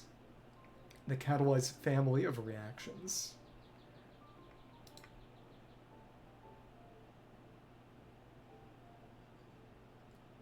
Yeah, it's a flat damage bonus. This is a fixed amount of base damage that is not getting this damage. Yeah, because the only time attack comes in at all is when it's in the multiplier. But additive base damage does not get any kind of bonus. Yeah. Base damage ability times attack. Base damage multiplier is stupidly rare. It's stuff like Navia and Xingqiao's just... Well, it's multiplicative. Stuff like Wanderer with Esley. Yoimiya boosting their multiplier straight up. Honestly, it might literally be that 2% crit rate. If you've got enough EM that you don't really need any more, I'm not kidding when I say that 2% crit rate might legitimately be making the difference. As silly as that sounds, and as silly as that is. Okay. So... Wow. Got a good amount of stuff to tune.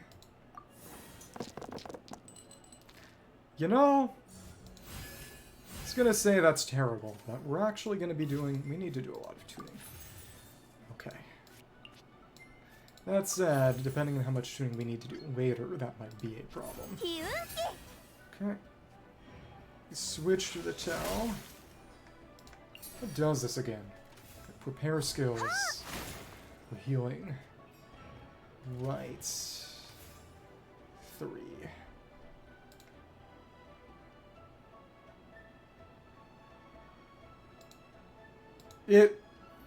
If there might be some glitch involved, honestly,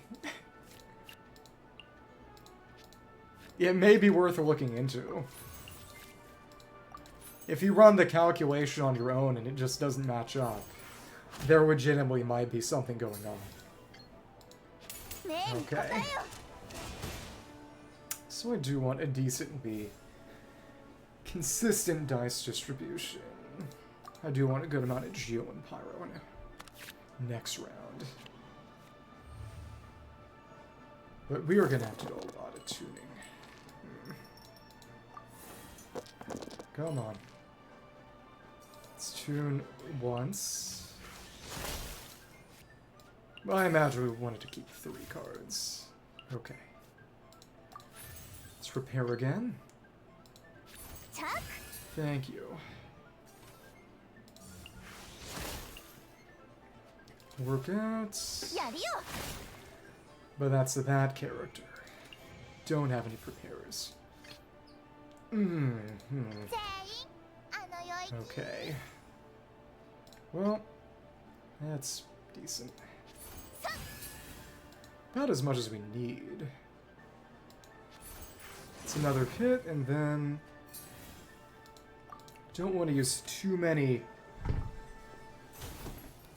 stacks of cloud formation.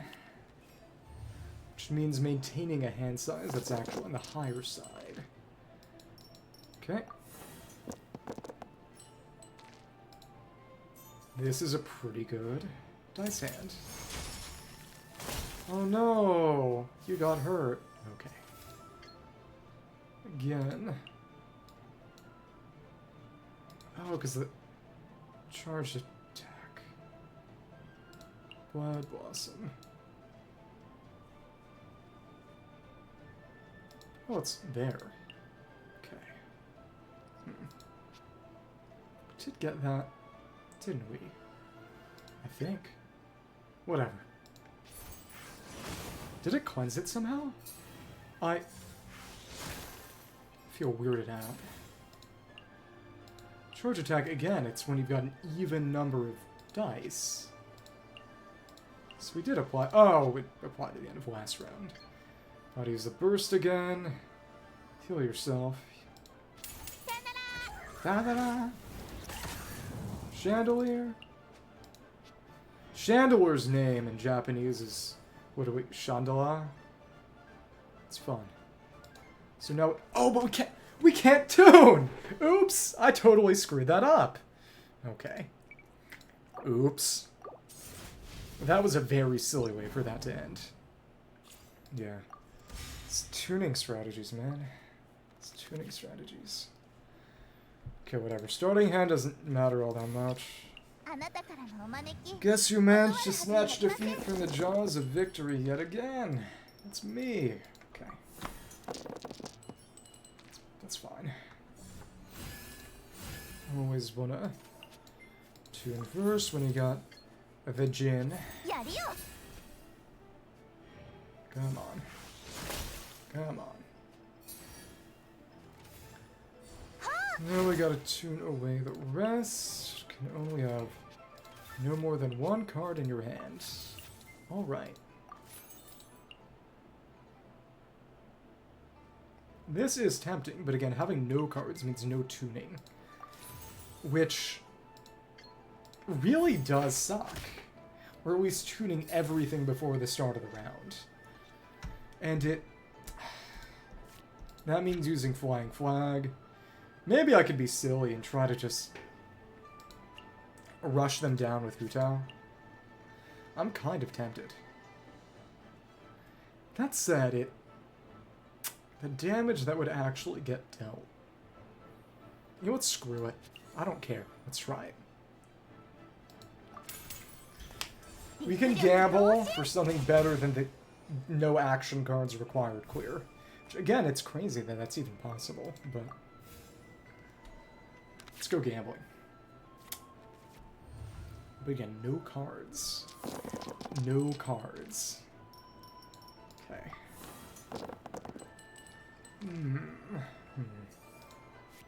Well then. So it seems we're gonna just need to get rid of both of these to let her even use her skill. Okay. But Hu Tao will have fun. Some damage. Hatayo Kokomi. It's not what she says at all. Okay. Let's do it like this. Get a nice boost. That's a little bit better. We're having fun. But again,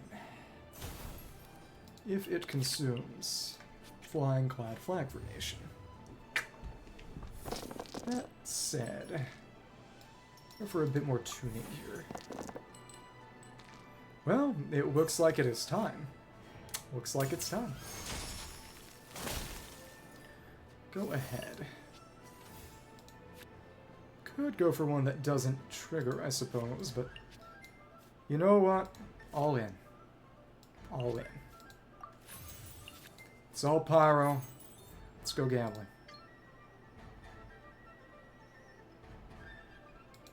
Boom.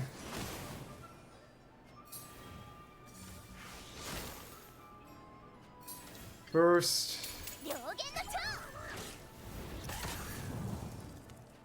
Imagine getting hit by that. Can't imagine it can be all that fun. There we are. To the point that I think we might be able to just run it. Yeah. We do need to refresh Paramita. But the additional damage has been favorable. So let's see what we nab. If I can use this. Okay. And now you're going to use something that only deals 1 damage. Plus 1 pyro damage, but oh, that's not right. I gotta use that anyway, but we actually just don't have enough to tune. Okay. Oops. Well. Let's go gambling. Die. You're gonna kill me and Zhongli can finish the job. Yep, goodbye. Okay.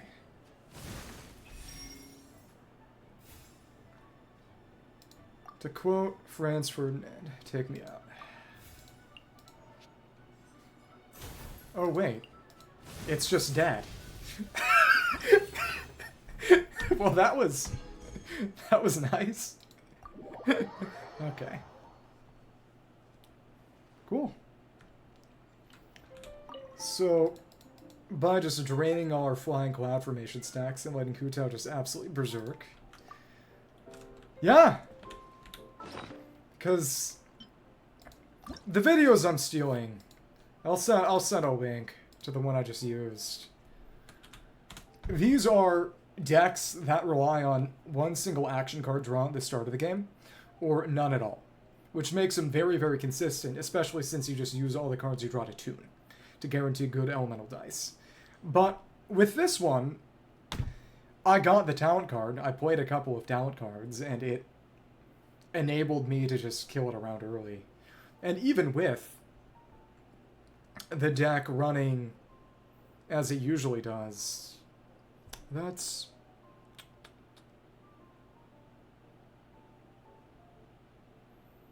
It clears very reliably. It actually clears with all 5 rounds used, but it's still reliable. It does not require any action cards. Let's find the last one. Hypostatic Conflict. Used Alhaitham, Yoimiya, and Yun Jin. I was expecting Alhaitham, but I would have expected more Dendro too. I was thinking through some of these on my own, but... And I knew for this, last one is going to be Electro Cube. For that, it's definitely Alhaitham. You could definitely make Alhaitham work on the Thunder Manifestation as well, but yeah, whatever. The fact that Yoimiya has a 1-cost skill, so you can just spam it to get that little damage bonus, is even better. Yun Jin, Yoimiya, and Alhaitham. The Yoimiya. It is interesting how they're ordered, because Amber was added to the game after Yoimiya. Amber took a while to get added in, so these aren't actually... They used to be, I believe, in Element and then added order, and they're not anymore. Huh. Okay. Do what you like. And this does not require any cards either. Okay. Put these in just for fun. Chisel, light, mirror. Could be nice to get, maybe. And what's the deal with Sano, then? Is it a substats thing, or did he somehow get some kind of integer overflow glitch with EM?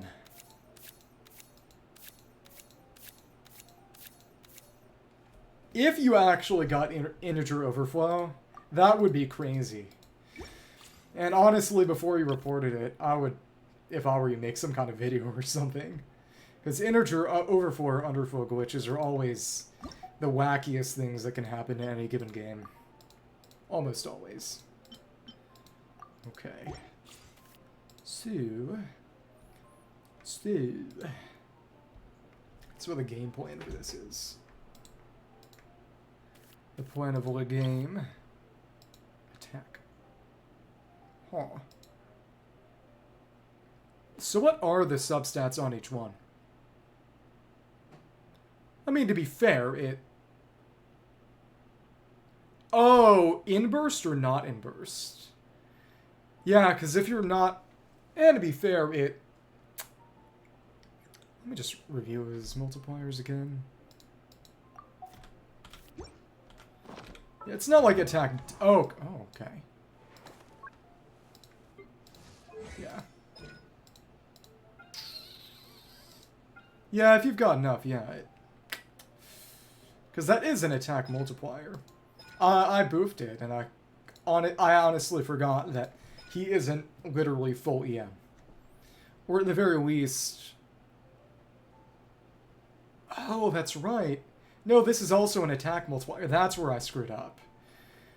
I forgot that this was attack instead of flat EM, and it's an EM boost to his attack multipliers attacks. As opposed to Alhaitham, who's got comical levels of triple dipping, which is why I love him so much. Because when he uses his skill, he's got EM just in the multiplier. When it triggers spread, that's more EM added onto that. Though to be fair, that's a separate addition. And then just you've got a damage bonus from the EM you've stacked. He's just EM the character. And, you know, Sano gets a lot out of it too, but there's a lot more attack in his kit, you know, as you showed me and brought me to my knees with. But let me see. By Electro, Revival Prism, Expose Weakness, Energy Revival, Somatic Energy, Reaction Damage. Reaction Damage. See, it's always quickens with that, really. Okay, I see. But it's not like you can gradually make progress towards this. I guess you kind of can if you kill it at the end of a round, and then you can kill it at the start of the round and have a bit more left to deal with reaction damage. But oh, and is it EM instead of crit, or attack instead of crit or EM? What's the... Yeah, it's all about Yun Jin. And she's good, but the fact that she wants you to tune and not use cards is part of why she's so good for these no action card clears, I see.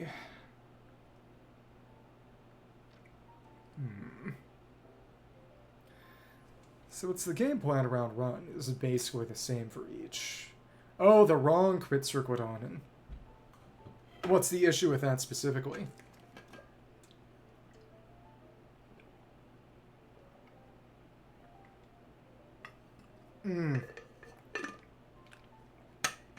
Yeah, many years ago, I was running Abyss with Hu Tao, and I was sort of, why does Hu Tao feel so weak?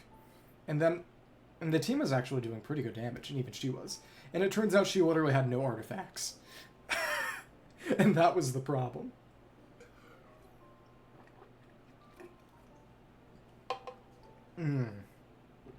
Okay. Yeah, though to be fair, of course, I imagine electro damage would probably be better than attack percent. Yeah.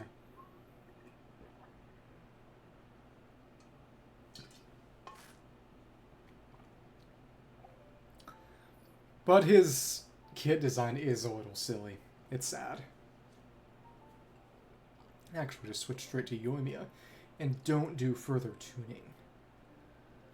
So really, it's all about getting Yoimiya's burst up as quickly as possible, and then...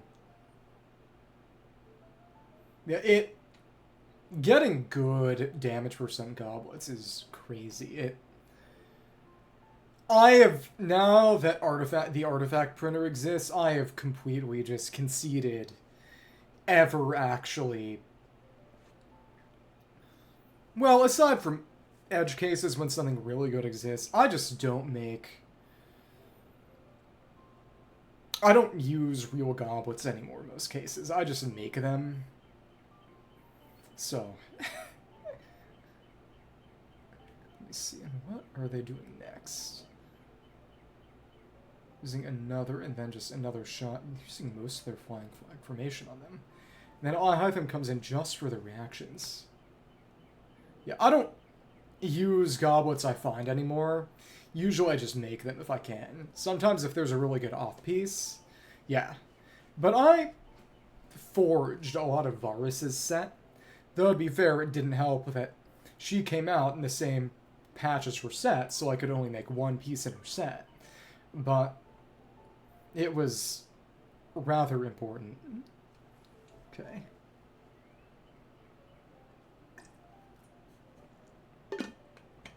Then Alhaitham comes in just to beat him to death after using skill. Oh, so it's outright about the number of reactions triggered. Okay. So you basically have to be running Yoimiya with Alhaitham to get 3 reactions per... Oh, that's crazy. 3 reactions with... Wow. Though to be fair, you have 2 rounds, actually, to kill it once it falls, once it's exposed to weakness. You can wait 3 actions before it culminates. It's not crazy, but still. There are very specific characters here who we need to be using. But if we get that burst up, you know, I'm not gonna complain. I don't use Alhaitham's burst. Just a skill and then a couple of normals. Okay. Interesting. So now... It's gonna be a lot of tuning.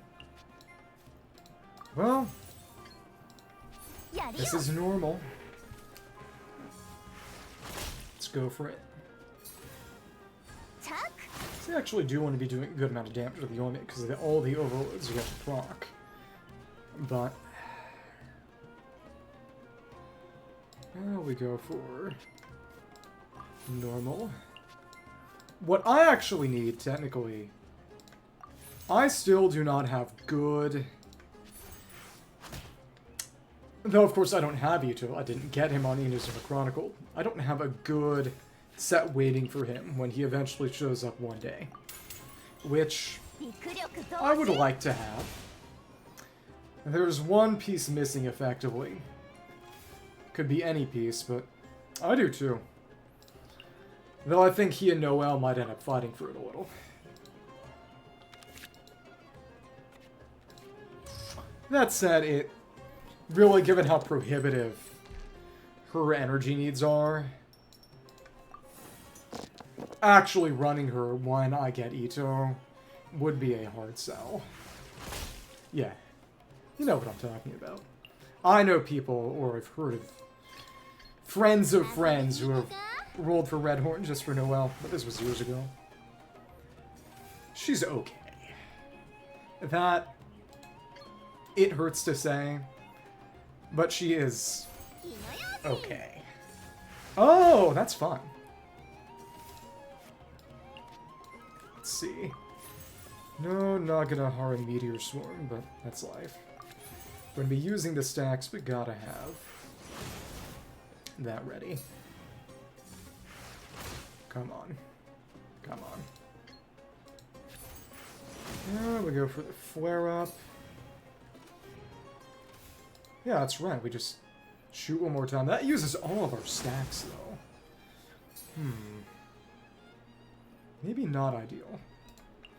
Oh, but it... The prismatic energy actually doesn't actually come back. It just has multi-revive. Yeah, I was under the impression all 6 would come back every time, which is thankfully not the case. Okay. So banner's all gone now. Much to consider. Well, I'll live. Come on. That won't kill me. But, and neither will that.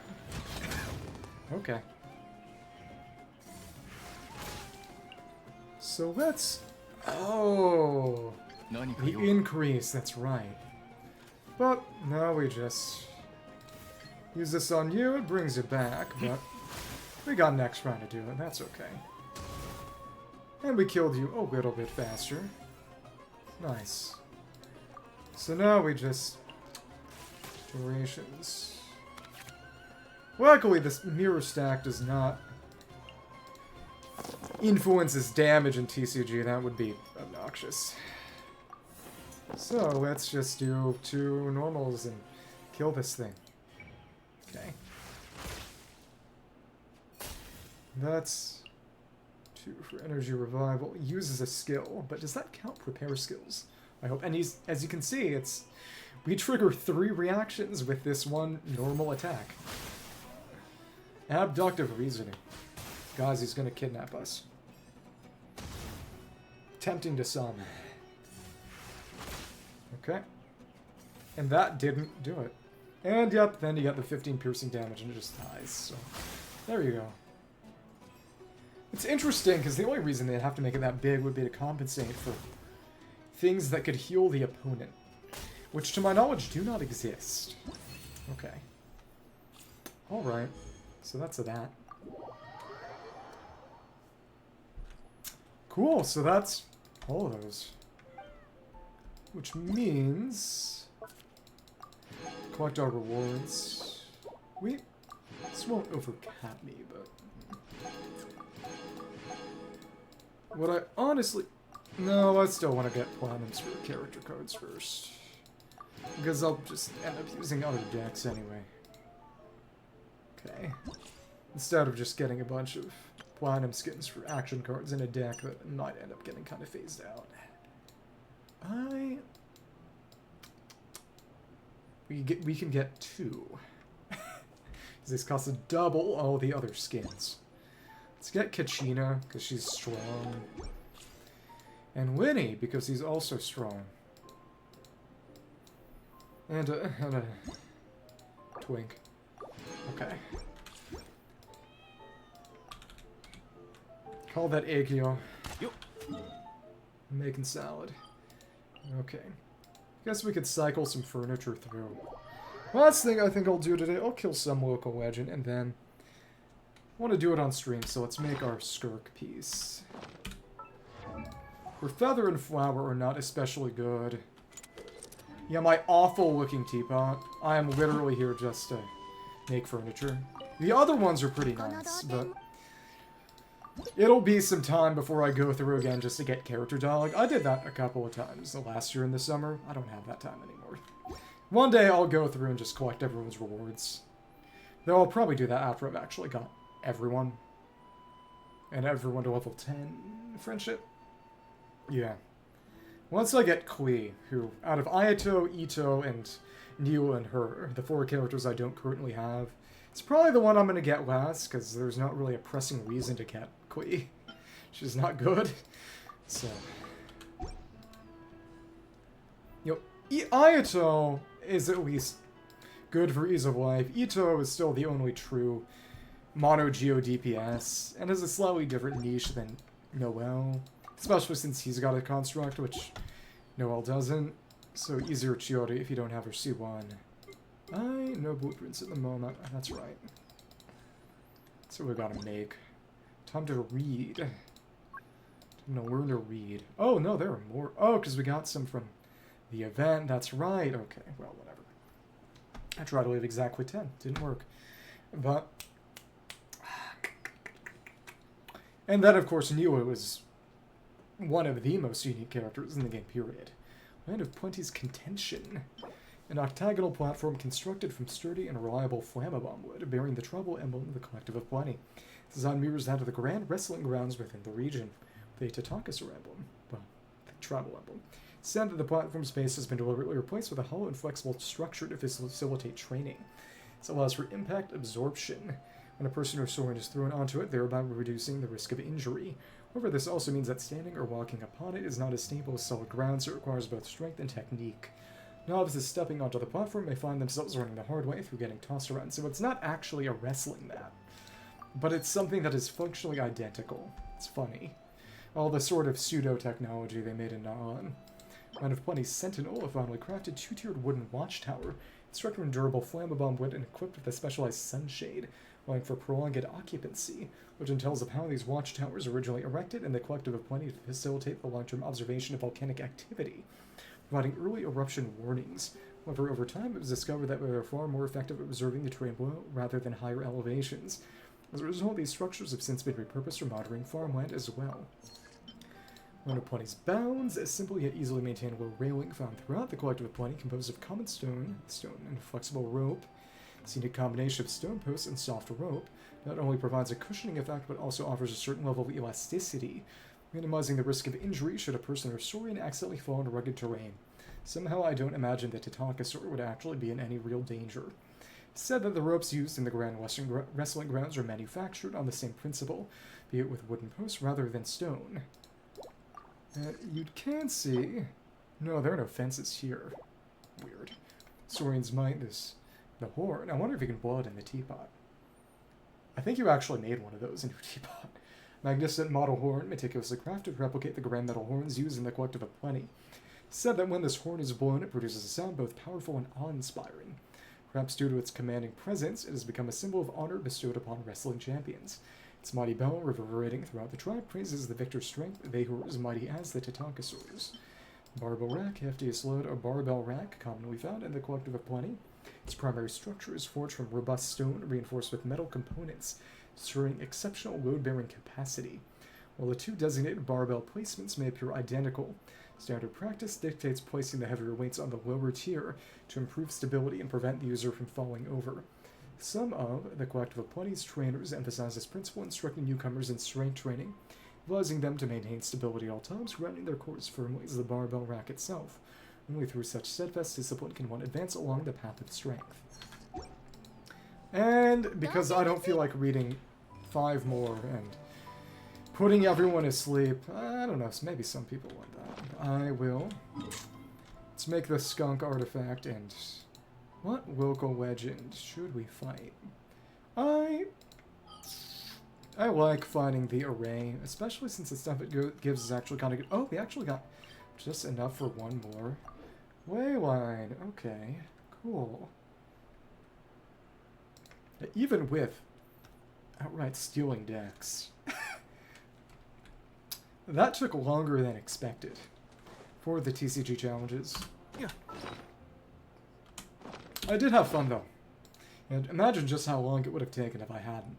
Probably wouldn't have even beaten them all. Oh well. Yeah. I tried using Ayaka with Finale of the Deep Galleries. I mean, Finale of the Deep. Finale of the Deep Galleries is the artifact set. Wonder how similar the names are in Chinese and Japanese. But either way, with Finale of the Deep, And I really felt the damage increase isn't even all that much. And the flat energy from Aminoma going away, especially if you're using 2 E's per rotation, which is very doable for her. That's 24 flat energy back, which is ludicrous.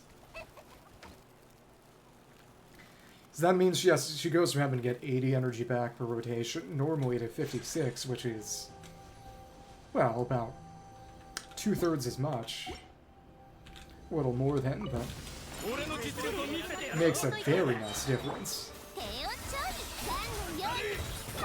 Of course, well, you know, since we get the energy bonus from that, let's see. Come on. And cool. Let's see if we can hit both of them, and it doesn't. Oh, it does, and it's actually gotten stuck on you too. What I do appreciate, and something I had no idea about until I got Ayaka, because well, I didn't have her. They don't really give a lot of trial opportunities. Not ones I really availed myself of. But again, a big enough enemy that doesn't get pushed, the burst will stick on them. But I didn't know. I figured it was okay. It will keep moving in a specific direction and stop if it hits an enemy that blocks it moving in that direction. But if it's touching an enemy at all that's big enough to not get pushed, it just won't move, even if that enemy is on the opposite side of its movement. I think some of that is also probably because it'd be kind of annoying to calculate sort of which face of the burst it's on to determine whether the burst should stay stuck or not. But it's still much more convenient than I expected it to be. Of course, the enemies have to be grouped, and to be fair, it's really nice when Kazu is still part of her most damaging team, so you can actually group enemies up, because the Escoffier Fiorina Shenhe team that she runs now, there's no grouping on that team whatsoever. And that makes some things more difficult, I'll say that much, but still. So let's just let the new Esco Citlali team have its fun. That means putting Deathmatch back on her, because Fiorina and Citlali should be providing the team with enough energy, I hope.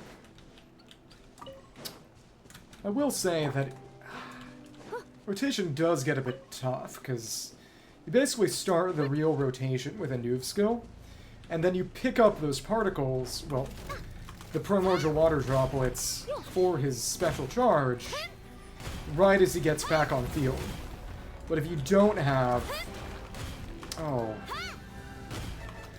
If the rotation isn't going perfectly, it is very easy to end up... Oh. Having some of them disappear, and everything gets screwed up. Which, you know, it is what it is. But... Cool. Now we go for one plunge and suck them all up. Very nice. Then the Numa will stop it from attacking. The freeze is not reliable here, which is a shame. I don't think the freeze actually lengthens the time until it puts its shield back up, but still. That could have been sweet. But it's still, this is still a 2 rotation on this thing team, which is not bad at all. But it's 2 rotations. I don't have the damage to bring it down to 1. The fact that it's 2 rotations on a level 103 local legend is still very nice. But it's not the insanity you might expect or want. Regardless, I would still say this is undoubtedly and without any real competition, just my best team. Oh, who is that? Well, I guess they're gonna have to not show up because I didn't kill him fast enough. Oh well. Missed it by 1 second. Kinda sad, really. But yeah, this is an incredible team. I love this team. The quality of life, having both Numa and Usia, though to be fair, unless there are Fontaine enemies around, it doesn't mean anything. Come on. Also means getting to interact with mechanics like Numa and Usia.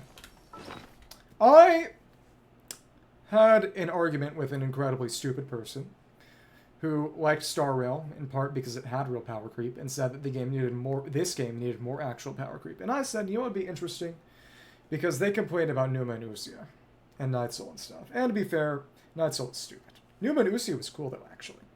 And to be fair, it's also again probably the closest we're gonna get to actual imaginary quantum in the game, at least for now.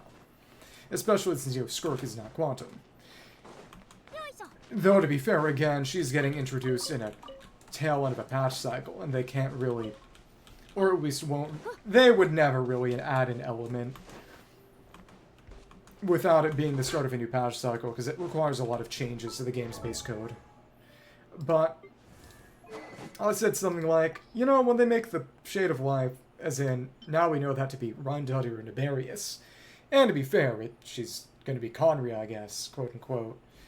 So maybe it might not make sense, but I said it'd be really cool if her deal was being able to do some kind of allowing Numa and Usia little swords to actually, well, Surging Blades for Usia, Spirit Breath Thorns for Numa, those silly names, to deal actual damage, or at least actual application, and have some sort of utility for damage instead of interacting with enemies with Numa and Usia mechanics. Because the Shade of Life has a lot of connections to Fontaine, and it'd be really, really cool if that's how it works. You know, maybe Renova, because, you know, Night Soul Natlan could have something that, and again, I am eternally angry that Mavica didn't work like this, because I think they originally planned for her to do that, for deciding they would get more money from making her a selfish DPS who requires a bunch of other Natlan characters. But I'm gonna give the whole party a Night Soul blessing, sort of be Night Soul Fiorina, so everyone could use Obsidian, and then maybe Night Soul Point replenishment, which would be really interesting for characters like Kinich, for example, who'd be able to get a lot more shots off. Milani would have more flexibility and not have to worry about her rotation ending early and losing all her damage because she ran out of shark time. And just be very mechanically interesting. Interact with Night Soul and Numa and Usia in ways that are mechanically interesting instead of just certain enemies take more damage or get their attack shut down when you do this. And of course, Night Soul being outright extra damage to certain wards, or putting them into a mode where their resistance decrease is a lot more obnoxious than anything Numa and Usia does, because Numa and Usia just decreases offense. If you can freeze them or just have enough defense or dodging skill to power through, it doesn't really matter. You can ignore it. When you're fighting a Wyob or the Secret Source Constructor, it's bring Night Soul or suffer. But either way, characters who interacted with it in a mechanically interesting way, that would be real nice. That would be real nice. But what are you gonna do? Again, given that Nibarius we now know to literally be Rondaudir / Gold, and again, it actually checks something. The names of those skins. Let me check. The individual skins. I am not seeing them on... No, I see now.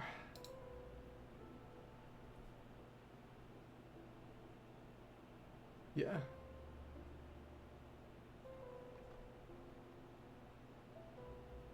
Oh, no, it's the name of the... Names of the weapon. Okay, right.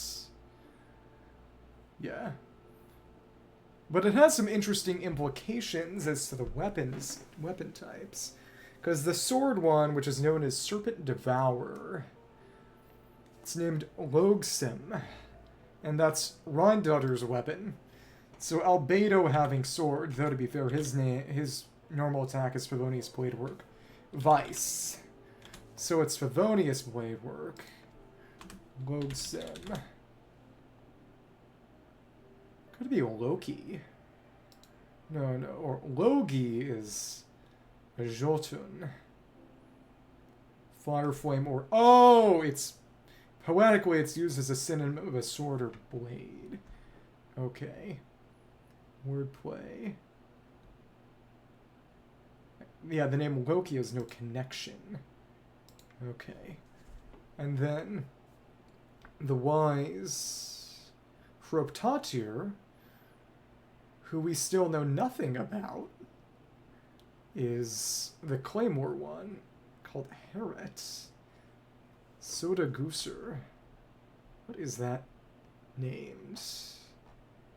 What's interesting is that Starpiercer the bow, which is called Gisernov. Again, I imagine that since these are all translated from the Chinese, it's going to be something different in the end, maybe. But that's actually a bow. Sertologi weapon is a bow with a foul, and the Visionary is the Catalyst Sacred Bindings Gleipnir, which again, it's the chains bonding Fenrir, the wolf in Norse mythology. Visionary Vedrfolnir, who's Dainsleif's brother. And then check 5 sinners. The other one is Rerir.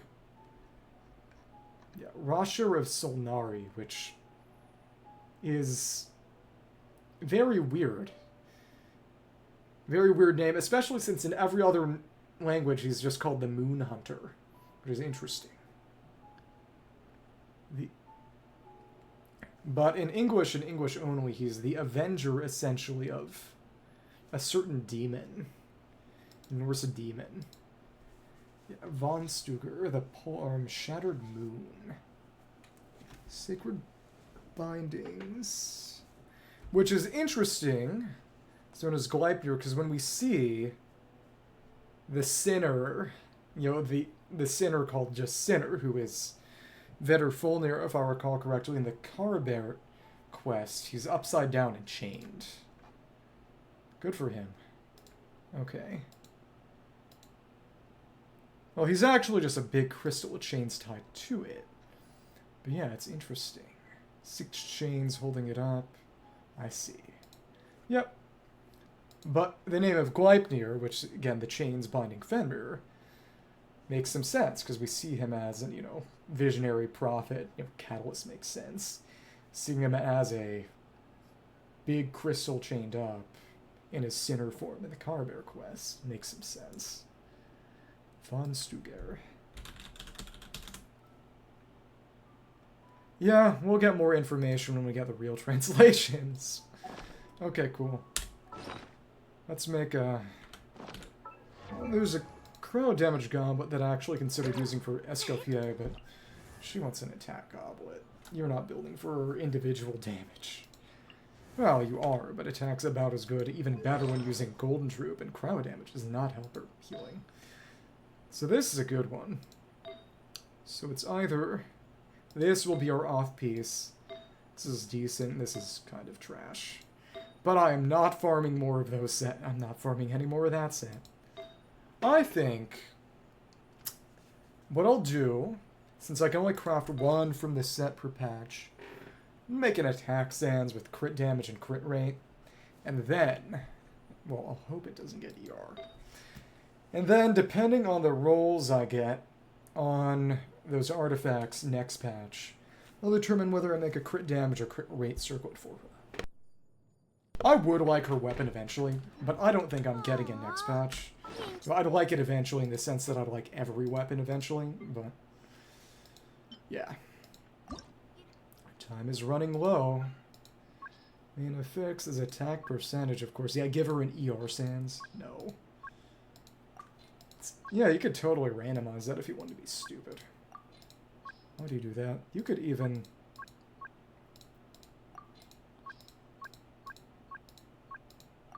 No, actually, these order themselves. Okay. Yeah. Okay. Crit rate and crit damage. Let's define it, baby. Make her strong. And it's... Holy crap! We got the crap roll! Okay. So that's a dead stat. Though, to be fair, the only other thing she could use would be flat attack. HP or defense, I guess it'd be nice to make her a little more durable. But honestly, given that she would be on a team with Thurina, it would probably be best to make her HP as low as possible, as long as she doesn't just get killed. As long as... Oh, good lord. Because it would mean that any kind of healing, because percentile healing is so rare, would give a slightly higher amount of fanfare to Furina. Because with less HP, the same amount of HP number-wise healing is going to be more percentage, and that's what Furina cares about. That was so funny. Okay. Well, let's hope we don't get a lot of rolls into this. You know what? No, actually, because given that you got the funny artifact enhancement quest in Battle Pass, I would prefer to save. Buffing these artifacts up until the next patch cycle actually starts. Either way, it's good that we have a couple of guaranteed rolls into attack and crit, but I am ready for this to suck. Yeah, the one completely dead stat. Oh well. Maybe they could give us a flat attack substat. I don't know. It is interesting that definition, in exchange for getting to choose, means you always start with 3, which means the best will always come from real farming, but I would prefer not to dwell on something so unpleasant. So yeah, it's been fun. Thank you to everyone who's stayed around as long as they have and fallen asleep or not. So various kinds of satisfaction and disappointment today. But isn't that true of every day? Thank you very much for playing my game. Don't have a Mario voice. It is so funny that Mario, the current Mario, Kevin Afghani, his one actual role before becoming Mario was the bird statue who simps for Mona in Golden Apple 2. And with that, have a good night. Sound Dragon.